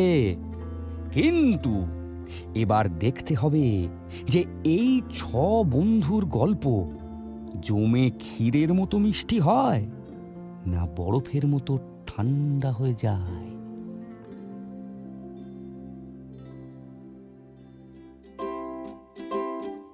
আমি আগেই বলেছি যে এই গল্পটা খুব ঘাঁটা। মাঝে মাঝে গল্প বলতে গিয়ে আমার নিজেরই গুলিয়ে যাচ্ছে। চলুন আমি আর আপনি মিলে এই 6 জনকে নিয়ে একটু অঙ্ক কষে আসি। আমাদের 6 জন চরিত্র: বিনয়, রাহুল, নিরুপম, পূজা, কেতকী আর উষা। বিনয় উষাকে প্রপোজ করেছে, কিন্তু উষা না বলেছে। এইটা ওই গ্রুপের সবাই জানে, নিরুপম ছাড়া। অন্যদিকে পূজা নিরুপমকে ভালোবাসে, সেটা আগের দিন সবার সামনেই স্বীকার করেছে। এই অবধি অঙ্কগুলো সোজা মনে হবে। এবার আসছে ক্যালকুলাসের অঙ্ক। উষা আর নিরুপম একসঙ্গে অনেক কিছু করেছে, কিন্তু সেটা কেউ জানে না। নিরুপম উষার কথা মাথায় রেখে বর্ণালীর সঙ্গে ব্রেকআপ করেছে। আর শুধু তাই নয়, এটা সহজেই বলা যায় যে নিরুপম পূজার প্রেমের আরজিকে একটুও তোয়াক্কা করেনি ওই একই কারণে, উষা। কিন্তু সেদিন উষা নিরুপমকে পরিষ্কারভাবে জানিয়ে দিয়েছে যে ওদের ওই স্পেশাল রকমের সম্পর্কের ওইখানেই ইতি। যেই সম্পর্কের স্বাদ পাওয়ার জন্যে আমাদের নিরুপম বাবু একটা দীর্ঘমেয়াদী প্রেম আর একটা দীর্ঘমেয়াদী বন্ধুত্ব বাজি রেখেছিল, সেই মেয়ে শেষমেশ গিয়ে ওকেই ঝুলিয়ে দিল। এবার আসি বিনয় আর পূজার প্রসঙ্গে। ওরা দুজন যে চুমু খেয়ে ফেলবে, এটা ওরা নিজেরাই কোনোদিন ভাবতে পারেনি। পুরো দোষটা অবশ্য রামবাবাজির ওপর দিলেও হবে না। ইচ্ছে না থাকলে উপায়ও তো হয় না, তাই না? কিন্তু বিনয় আর পূজার কেমিস্ট্রি গড়ে ওঠার আগেই তো নিরুপমের ব্রেকআপ হয়ে গেল। আর এই শুনে পূজা ড্যাং ড্যাং করতে করতে নিরুপমকে প্রেম প্রস্তাব দিতে চলে গেল। পূজা আর বিনয়ের মধ্যে সেই রাত নিয়ে কথা বলার আর কোনো সুযোগ ছিল না। কিন্তু ওদের দুজনের ইকুয়েশনের পাশে একটা প্রশ্নবোধক চিহ্ন কিন্তু এখনো থেকে যায়। পূজা আর বিনয় কি আবার কিছু করবে? আর পড়ে রইল রাহুল আর কেতকী। হ্যাঁ, এটা মানতেই হবে যে ওদের দুজনের সম্পর্কে এখনো বন্ধুত্ব ছাড়া কিছুই চোখে পড়ছে না। তবে এই 6 ব্যক্তির যা ছিঁড়ি ছাদ, কখন যে কি হয়ে যায় কেউ বলতে পারে না। ওহো, sorry sorry sorry sorry sorry, আমি বোধহয় উত্তেজিত হয়ে অনেক বেশি কিছু বলে ফেলছি। আসলে এত কিছু তো আমাকেও মাথায় রাখতে হচ্ছে, তাই না? আর ছোটবেলা থেকে আমি বরাবর অঙ্কে খুব খারাপ। তাই আপনাদের একটু রিকোয়েস্ট করছি, এই বন্ধুর গ্রুপকে ঘিরে যে নানা ধরনের অঙ্ক, সেটা আপনারাও মাথায় রাখুন। আমার কোথাও ভুল হলে প্লিজ ধরিয়ে দেবেন। যাই হোক, অনেক গণিত আর জ্যামিতি করা হয়েছে। এবার বরং আমরা মূল গল্পে আবার ফিরে যাই। সেদিন কফি হাউস থেকে বাড়ি ফিরে নিরুপমের ভীষণ রাগ হতে শুরু করলো। সে মনে মনে ভাবল, উষার কাছে কি এটা স্রেফ একটা খেলা ছিল? সেদিন আমার বাড়িতে গান শুনতে আসার সিদ্ধান্ত, তারপর আমার সঙ্গে ঘনিষ্ঠ হওয়ার সিদ্ধান্ত, এগুলো কি জীবনে অ্যাডভেঞ্চার কম পড়ছিল বলে তাই? হতেই পারে, অসম্ভব নয়। কিন্তু তাই বলে উষা আমাকে এইভাবে মিসগাইড করবে? আমি অন্তত ভেবেছিলাম যে মনের খুব বেশি মিল না থাকলেও উষা আমার প্রতি আকৃষ্ট। এখন তো সেটাও নিশ্চিত হয়ে বলতে পারবো না। একটা মেয়ে আমার জীবনের সব হিসেব গন্ডগোল করে দিল। সারা রাত নিরুপমের আর ঘুম আসলো না। সে ওই একই কথা ভাবতে থাকে। তখন ঘড়িতে ভোর 4টে বাজে। হঠাৎ নিরুপমের ফোনটা টুং করে আওয়াজ করলো। হোয়াটসঅ্যাপ এসেছে। নিরুপম ফোন খুলে দেখলো যে বিনয় মেসেজ করেছে। বিনয় লিখেছে, জেগে আছিস ভাই? নিরুপম লিখলো, হ্যাঁ বল, কিছু বলবি? তোকে কয়েকটা কথা জানানোর ছিল। আমি রাহুলকে আগেই বলেছি, ভাবলাম একবার তোকেও জানিয়ে দিই। কি কথা? প্রথম কথা, আমি আগের দিন রাহুলের বাড়িতে পূজাকে চুমু খেয়েছি। মানে শুধু চুমু না, বাকিটাও। এই টেক্সট দেখে নিরুপম কিছুক্ষণ ফোনের দিকে হাঁ করে তাকিয়ে থাকলো। নিরুপমের মাথায় আদতে কোনো দিন বাজ পড়েনি। পড়লে তো এটা ভূতের গল্প হয়ে যেত, কিন্তু বাজ পড়লে কেমন লাগতে পারে সেটার একটা আভাস নিরুপম পেল। সে মনে মনে ভাবল, সর্বনাশ, এই কথাটা আমাকে উষা আগে কেন বলেনি? আমাকে যদি এটা আগে বলতো তাহলে এই বিস্তারিত কাণ্ডটা আমি ঘটাতামই না। বেশি ভেবে লাভ নেই, এটা নিজেকে বুঝিয়ে নিরুপম বিনয়কে লিখল, তুই তো সব বোমা সাইজের খবর দিচ্ছিস। উষাকে যে প্রপোজ করলি, এতে উষা কি উত্তর দিল? বিনয় জবাব দিল, উষা আমাকে সরাসরি না বলে দিয়েছে। নিরুপম এটা শোনার পর একটা স্বস্তির শ্বাস ছাড়ল। যতটা গড়বড় হয়ে গেছে ভেবেছিল, ঠিক অতটা হয়নি। এখনো ম্যানেজ দেওয়ার সুযোগ আছে। অনেক ভেবে নিরুপম বিনয়কে টেক্সট করল, মন খারাপ করিস না ভাই, তুই বরং পূজার ব্যাপারটা একবার দেখ। টেক্সটে বিনয় প্রশ্ন করল, বলছিস? আল ভাত, হাতের লোক কি পায়ে ঠেলতে নেই, আর আমি তো নিজেই তোকে গ্রিন সিগন্যাল দিচ্ছি।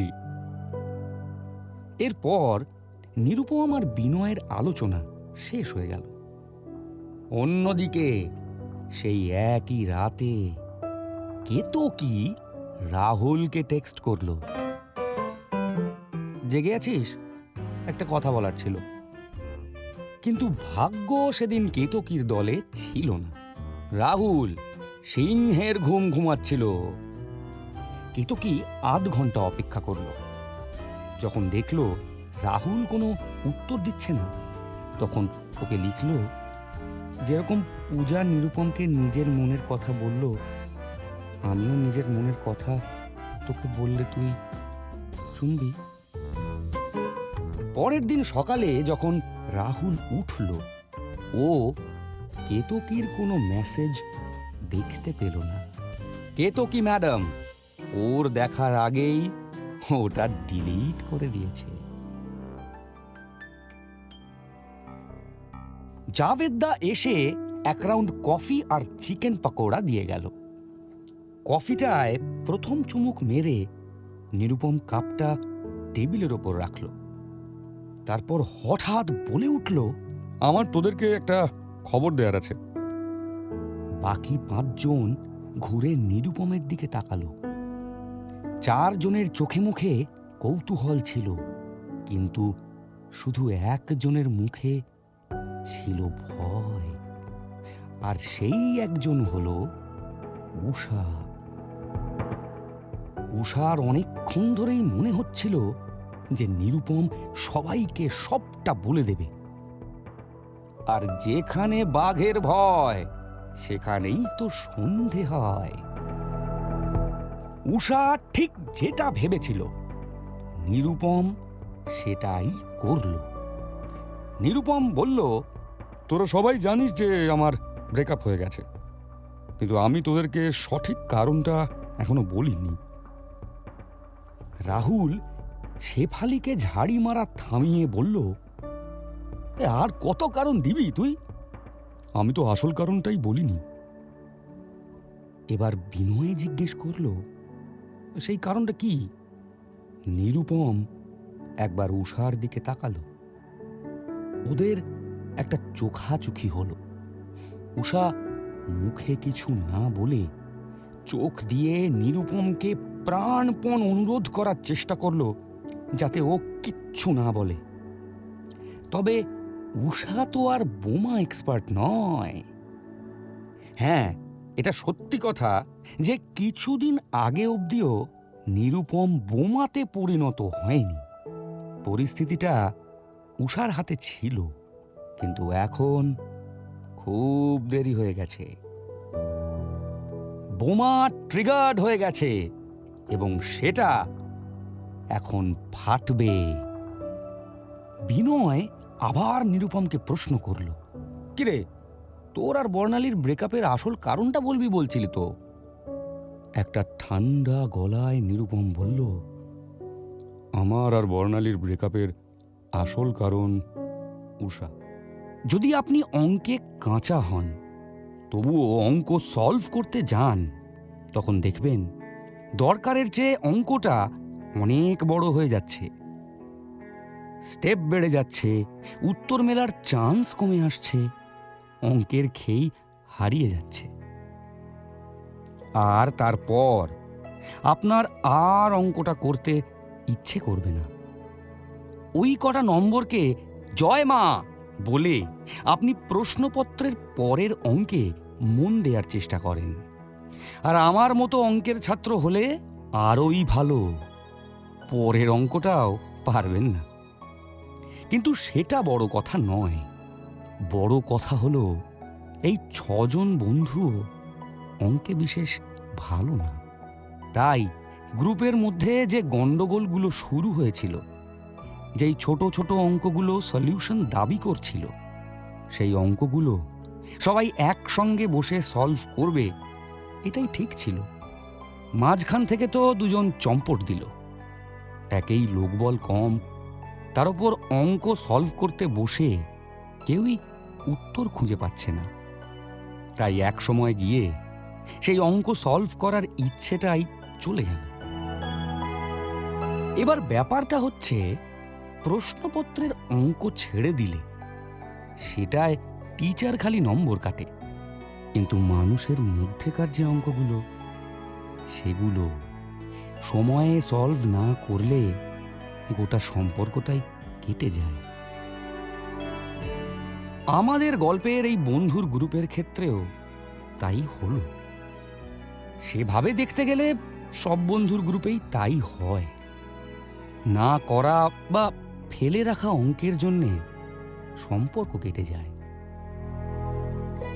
যেই 4 জন বন্ধু কলকাতায় আছে, তারা যে দেখা সাক্ষাৎ একেবারে বন্ধ করে দিয়েছে এমনটা নয়, কিন্তু সেই আগের স্পার্কটা চলে গেছে। রোজ দেখা হয় না, দেখা যখন হয় তখন কথাবার্তা সীমিত থাকে। অনেক না বলা কথা বলা হয় না। বিনয় যতই বলুক, নিরুপমের ওপর তার যথেষ্ট রাগ হয়েছিল। সেইটা শুধু উষাকে চুমু খাওয়ার জন্য নয়, পূজার সঙ্গেও যে বিনয় এগোতে পারল না। কারণ নিরুপমের রিজেকশনটা পূজা মেনে নিতে পারেনি। তাই সে এই গ্রুপে আর কারুর সঙ্গে জড়াতে চায় না, এইটা পূজা পরিষ্কার বিনয়কে বলে দিয়েছিল। এই সব কথা বিনয় একদিন নিরুপমকে বলবে ভেবেছিল, কিন্তু ওই বলা হয়নি। অন্যদিকে কেতকী, সেও অনেক কিছু বলতে চেয়েছিল। ওই যে মেসেজটা ও ডিলিট করলো, যেখানে কেতকী রাহুলের কাছে স্বীকার করেছিল যে ও রাহুলকে পছন্দ করে, সেই মেসেজটা ডিলিটেড হয়েই থেকে গেল। আবার নতুন করে বলার সাহস জোগানোর আগেই রাহুল তো শহর ছেড়ে অন্য জায়গায় চলে গেল। নিজের পছন্দের মানুষ এভাবে দূরে চলে যাবে, সেটা কেতকী মেনে নিতে পারেনি। আর এটা নিয়ে কারুর সঙ্গে কথা বলতে কেতকীর ভয় করছিল।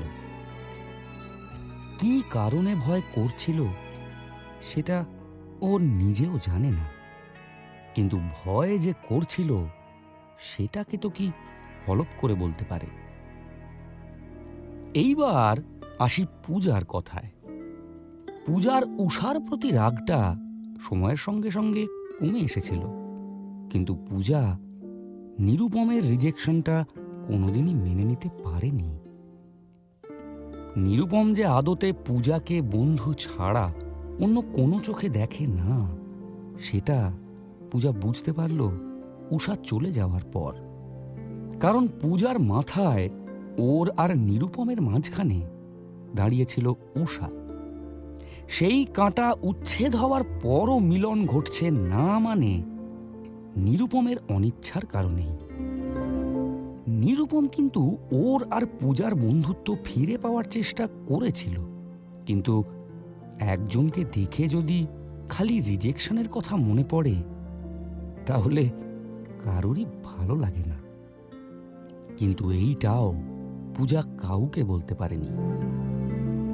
যেই বন্ধুগুলো ছাড়া জীবন কাটানো মুশকিল হয়ে যেত, সেই বন্ধুগুলোকে দেখলে যদি হঠাৎ বিরক্তি আর রাগ হতে শুরু করে, তখন কি আর সেই একই আড্ডার মেজাজ থাকে? কিন্তু সবারই বুঝতে সময় লেগেছিল যে তাদের এত বছরের বন্ধুত্বগুলো এভাবে মিলিয়ে যাচ্ছে। একদিন জাভেদদার কথায় এটা পরিষ্কার হলো। বাঁ দিকের কোণার টেবিলটায় পূজা, কেতকী, নিরুপম আর বিনয় বসে আছে। জাভেদদা এসে 2টো ইনফিউশন আর 1 প্লেট ফিশ ফিঙ্গার দিয়ে গেল। বিনয় জাভেদদার দিকে হেসে বলল, থ্যাংক ইউ জাভেদদা। জাভেদদা সবার দিকে তাকিয়ে জিজ্ঞেস করলো, একটা কথা বলবো তোমাদের। বিনয় উত্তর দিল, হ্যাঁ বলো না। তোমাদের মধ্যে কি কোনো ঝগড়া বা ঝামেলা হয়েছে? 4 বন্ধু সবাই সবার দিকে তাকালো। তারপর কেতকী জিজ্ঞেস করলো, কেন বলো তো? জাভেদদা জবাব দিল, কারণ তোমাদের আর কিছুই এক নেই। নিরুপম জিজ্ঞেস করলো, এটা কি তুমি উষা আর রাহুল আসে না বলে বলছো? রাহুল তো বাইরে পড়তে গেছে, ও শহরে এলে আবার আসবে। উষারটা যদিও আমরা কেউ জানি না। জাভেদদা উত্তর দিল, অত কিছু ভেবে আমি বলিনি। তাহলে? তোমাদের দূর থেকে দেখে মনে হয় কিছু একটা বদলে গেছে। আর তাছাড়া খাবারের বিষয়টা তো আছেই। খাবারের আবার কি বিষয়? তোমাদের খাবারের অর্ডার পাল্টে গেছে। পূজা এবার প্রশ্ন করলো, খাবারের অর্ডার পাল্টে গেছে তো কি হয়েছে? জাভেদদা আলতো করে হাসলো, তারপর বলল, কফি হাউসে তো অনেক রকম আড্ডাই আমি দেখেছি। আজ 20 বছর হয়ে গেল এখানে কাজ করছি। আমি জানি না এটায় কোনো যুক্তি আছে কি না, তবুও আমি এটা মানি। যারা এখানে নিয়মিত আসে তাদের অর্ডার বাঁধা ধরা থাকে, ওই 3-4টে জিনিসের বেশি খায় না। অর্ডার বদলে গেছে মানে জীবনেও কিছু একটা বদল ঘটেছে। জীবনে ভালো কিছু হলে যারা মটন চপ খেত তারা মটন কবিরাজি অর্ডার করে। পূজা মাঝখান থেকে জিজ্ঞেস করলো, আর জীবনে খারাপ কিছু হলে? জাভেদদা ওদের টেবিলের দিকে তাকিয়ে বলল, যারা মটন চপ খেত তারা চিকেন স্যান্ডউইচ অর্ডার করে, যারা চিকেন পাকোড়া খেত তারা ফিশ ফিঙ্গার অর্ডার করে। অথচ পরে খোঁজ নিয়ে দেখেছি যে তাদের হয়তো আসলে চিকেন বা ফিশ খেতে ভালোই লাগছে না। তোমাদের তো বহু বছর ধরে দেখছি যারা এখানে আসলেই শুধু চিকেন পাকোড়া অর্ডার করত, তারা ইদানিং হঠাৎ ফিশ ফিঙ্গার অর্ডার করছে। কি ব্যাপার বলো তো? তোমাদের সবার একসঙ্গে প্রেম কেটে গেছে নাকি? বিনয় এই শুনে বলল, আমরা তো কেউ কারুর সঙ্গে কোনোদিন প্রেম করতামই না। জাভেদদা বিনয়কে উদ্দেশ্য করে বলল, তোমরা কেন নিজেদের মধ্যে প্রেম করবে? তোমরা তো শুধু বন্ধু, তাই না? কিছুক্ষণ কেউ কোনো কথা বলল না, কেউ কারোর দিকে তাকালো না। বেশি জ্ঞান দেয়া হয়ে যাবে এই ভেবে জাভেদদাও চলে গেল। 4 বন্ধুর মাথায় একটাই কথা ঘুরছে, আমরা সবাই যে সবার শুধু বন্ধু ছিলাম না। এটা বুঝতে সময় লেগে গেল বলেই তো এত কাণ্ড ঘটে গেল। শুধু বন্ধু হয়ে থাকা কি সত্যিই সম্ভব?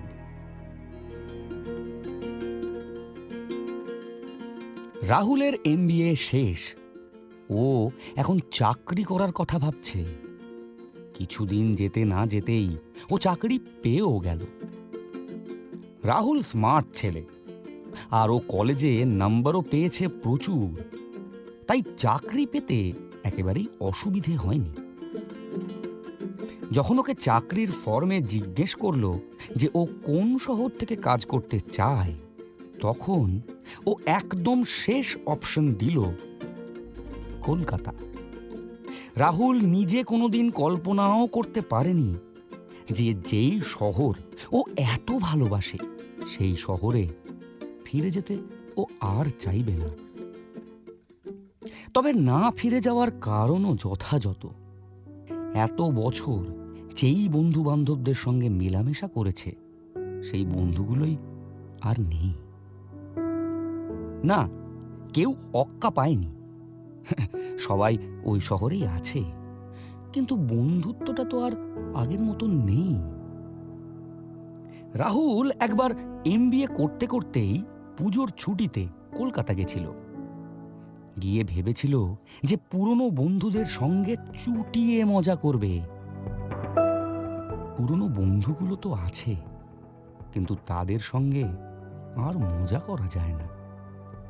নিরুপমকে দেখলে বিনয় রেগে যায়, কেতকী রাহুলকে দেখলে ওকে এড়িয়ে চলে। নিরুপম আবার রাহুলের সঙ্গে আগ বাড়িয়ে প্রয়োজনের থেকে বেশি কথা বলে। কার মাথায় যে কি চলছে সেটা বোঝা মুশকিল। রাহুল সেবার আহমেদাবাদ ফিরে মনে মনে ভাবে, এটা মেনে নেওয়াই ভালো যে আমাদের ওই বন্ধুর গ্রুপটা ভেঙে গেছে। মান অভিমান আর না বলা কথার চাপে বন্ধুত্বটাই হারিয়ে গেছে। রাহুল আবার যখন পরের বছর শীতে কলকাতায় যায়, ও কাউকে যোগাযোগ করে না।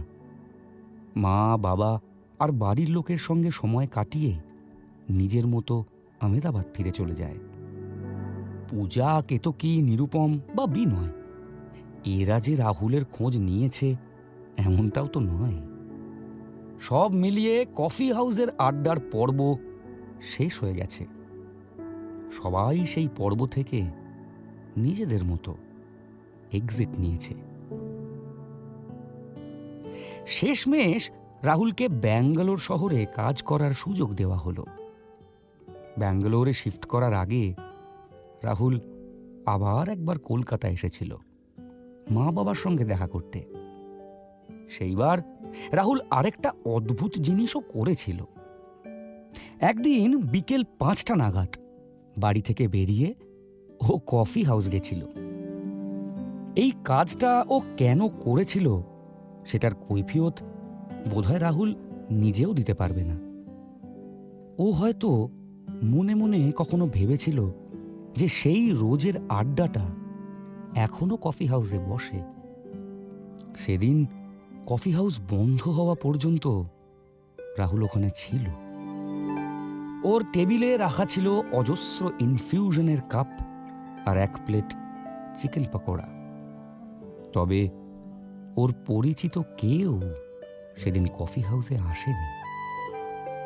যদিও জাভেদদা রাহুলকে একবারে চিনতে পেরেছিল।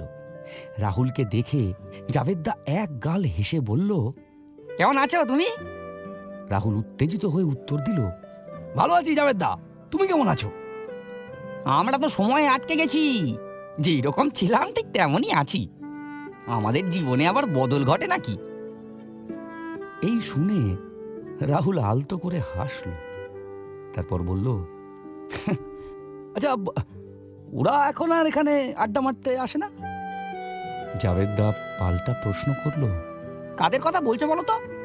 ওই কেতকী, পূজা, নিরুপম, বিনয়, এদের কথা বলছি। ও, তোমরা যারা আগে এখানে নিয়মিত বসতে তাদের কথা বলছো তো?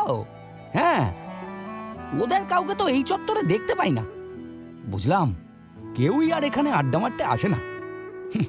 চারিদিকটা অনেকটা বদলে গেছে। একটা কথা বলবো? হ্যাঁ নিশ্চয়ই, বলো না। আমি কফি হাউসের একজন কর্মী হই তোমাকে বলছি, কফি হাউসের আড্ডা থাকার মতো জিনিস নয়। সময়ের সঙ্গে সঙ্গে এই আড্ডা আর বন্ধুত্বগুলো বদলে যাবে, সেটাই তো স্বাভাবিক, তাই না? আমাকে আগে অনেকে এরকম প্রশ্ন করেছে, অমুক আর এখানে কফি খেতে আসে না, তমুক কি একেবারেই আসা ছেড়ে দিয়েছে? আরো কত রকমের প্রশ্ন, সম্ভবত পুরনো বন্ধুদের নিয়ে। আমি তখন তাদের একটা কথাই বলি, কি কথা? বাড়ি গিয়ে মান্নাদের গান শুনতে। তুমিও একই জিনিস করো, দেখবে মন অনেকটা হালকা হবে। জাভেদদা যে আদ্যিকালের মানসিকতার লোক সেটা রাহুল ভালো করেই বুঝতে পারল। তাই আর কথা না বাড়িয়ে রাহুল বলল, এই জাভেদদা, আমাকে শেষ একটা ইনফিউশন দাও তো, তারপর বেরোবো। জাভেদদা কিছু বলল না, খালি অন্যমনস্ক হয়ে রাহুলের টেবিলের ওপর তাকিয়ে থাকল। জাভেদদা কিছু বলছে না দেখে রাহুল আবার বলল, এই শুনছো? জাভেদদার যেন হুঁশ ফিরল। সে নিজের ভাবনার স্রোত আপাতত বন্ধ করে উত্তর দিল, ঠিক আছে, এক্ষুনি নিয়ে আসছি। কিন্তু এটা বলার পরও জাভেদদা কিছুক্ষণ ওখানেই দাঁড়িয়ে থাকলো। রাহুল জিজ্ঞেস করল, তুমি কি আরো কিছু বলতে চাও আমাকে? জাভেদ দা জবাব দিল, হ্যাঁ, একটাই জিনিস বলতে চাই। হ্যাঁ, বলো না। অনেকদিন পর কেউ কফি হাউসে চিকেন পাকোড়ার অর্ডার দিয়েছে দেখে খুব ভালো লাগলো। উত্তরের অপেক্ষা না করে জাভেদ দা রান্নাঘরের দিকে চলে গেল। কিন্তু রাহুল জাভেদদার কথার কোনো মানে বের করতে পারল না। দেখতে দেখতে রাহুলের কলকাতার পার্ট চুকে গেল। এবার নতুন শহর, নতুন পর্ব শুরু হবে। রাহুলের খুব উত্তেজিত লাগতে শুরু করলো। সে ব্যাঙ্গালোরে গিয়ে সম্পূর্ণ একা থাকবে। আর সবচেয়ে বড় কথা, এই প্রথমবার সে রোজগার করতে শুরু করবে। সত্যি কথা বলতে, ব্যাঙ্গালোরে যাওয়ার পর রাহুলের মানিয়ে নিতে একটু সময় লেগেছিল। ব্যাঙ্গালোর শহরের প্রাণভোমরা কলকাতার থেকে এতটাই আলাদা যে শুরুর দিকে রাহুলের একটু অসুবিধাই হতো।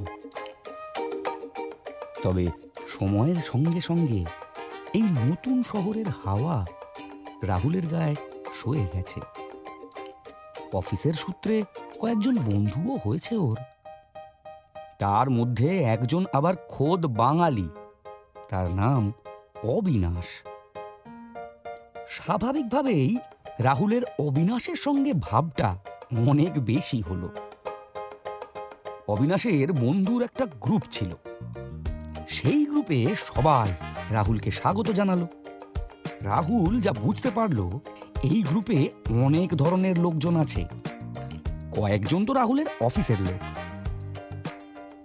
তাছাড়া একজন ডিজে আছে, একজন লেখক আছে, একজন পেশাদারি ট্রেকার আছে, যাকে বলে গুণীজনের বিপুল সম্ভার। এদের সঙ্গে রাহুল আস্তে আস্তে একাত্ম হতে শুরু করল। কলকাতার কফি হাউসের আড্ডা এই ব্যাঙ্গালোর শহরে রূপান্তরিত হলো ব্ল্যাক র্যাবিটের আড্ডায়। না না, ভয় পাবেন না, কেউ কালো খরগোশ পুষত না।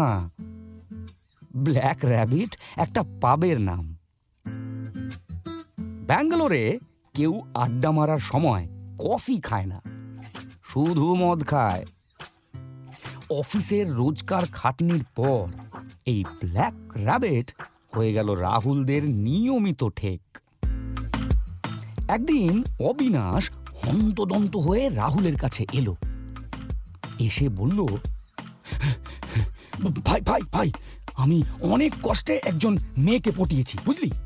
মেয়েটা এলে একটু আমার ব্যাপারে ভালো কথা বলে দিস, ঠিক আছে?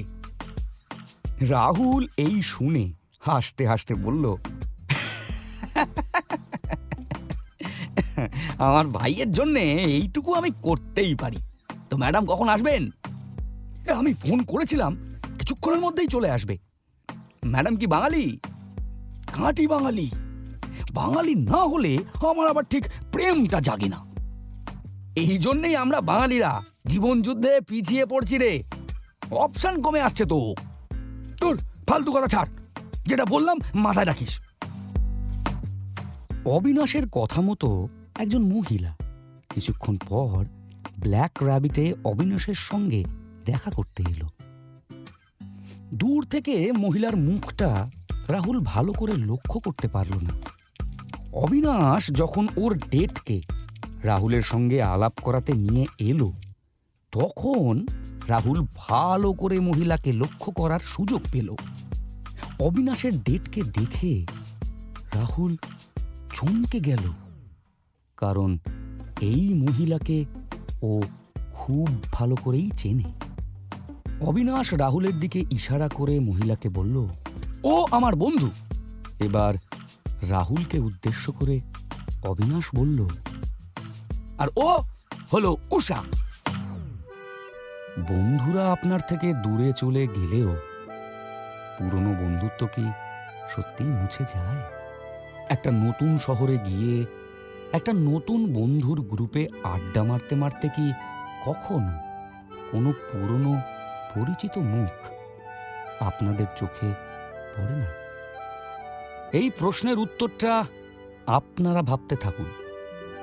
আর ততক্ষণ আমি একটা নতুন গল্পের খোঁজ করে আসি। কারণ আমাদের এই গল্প শেষ হয়ে গেছে।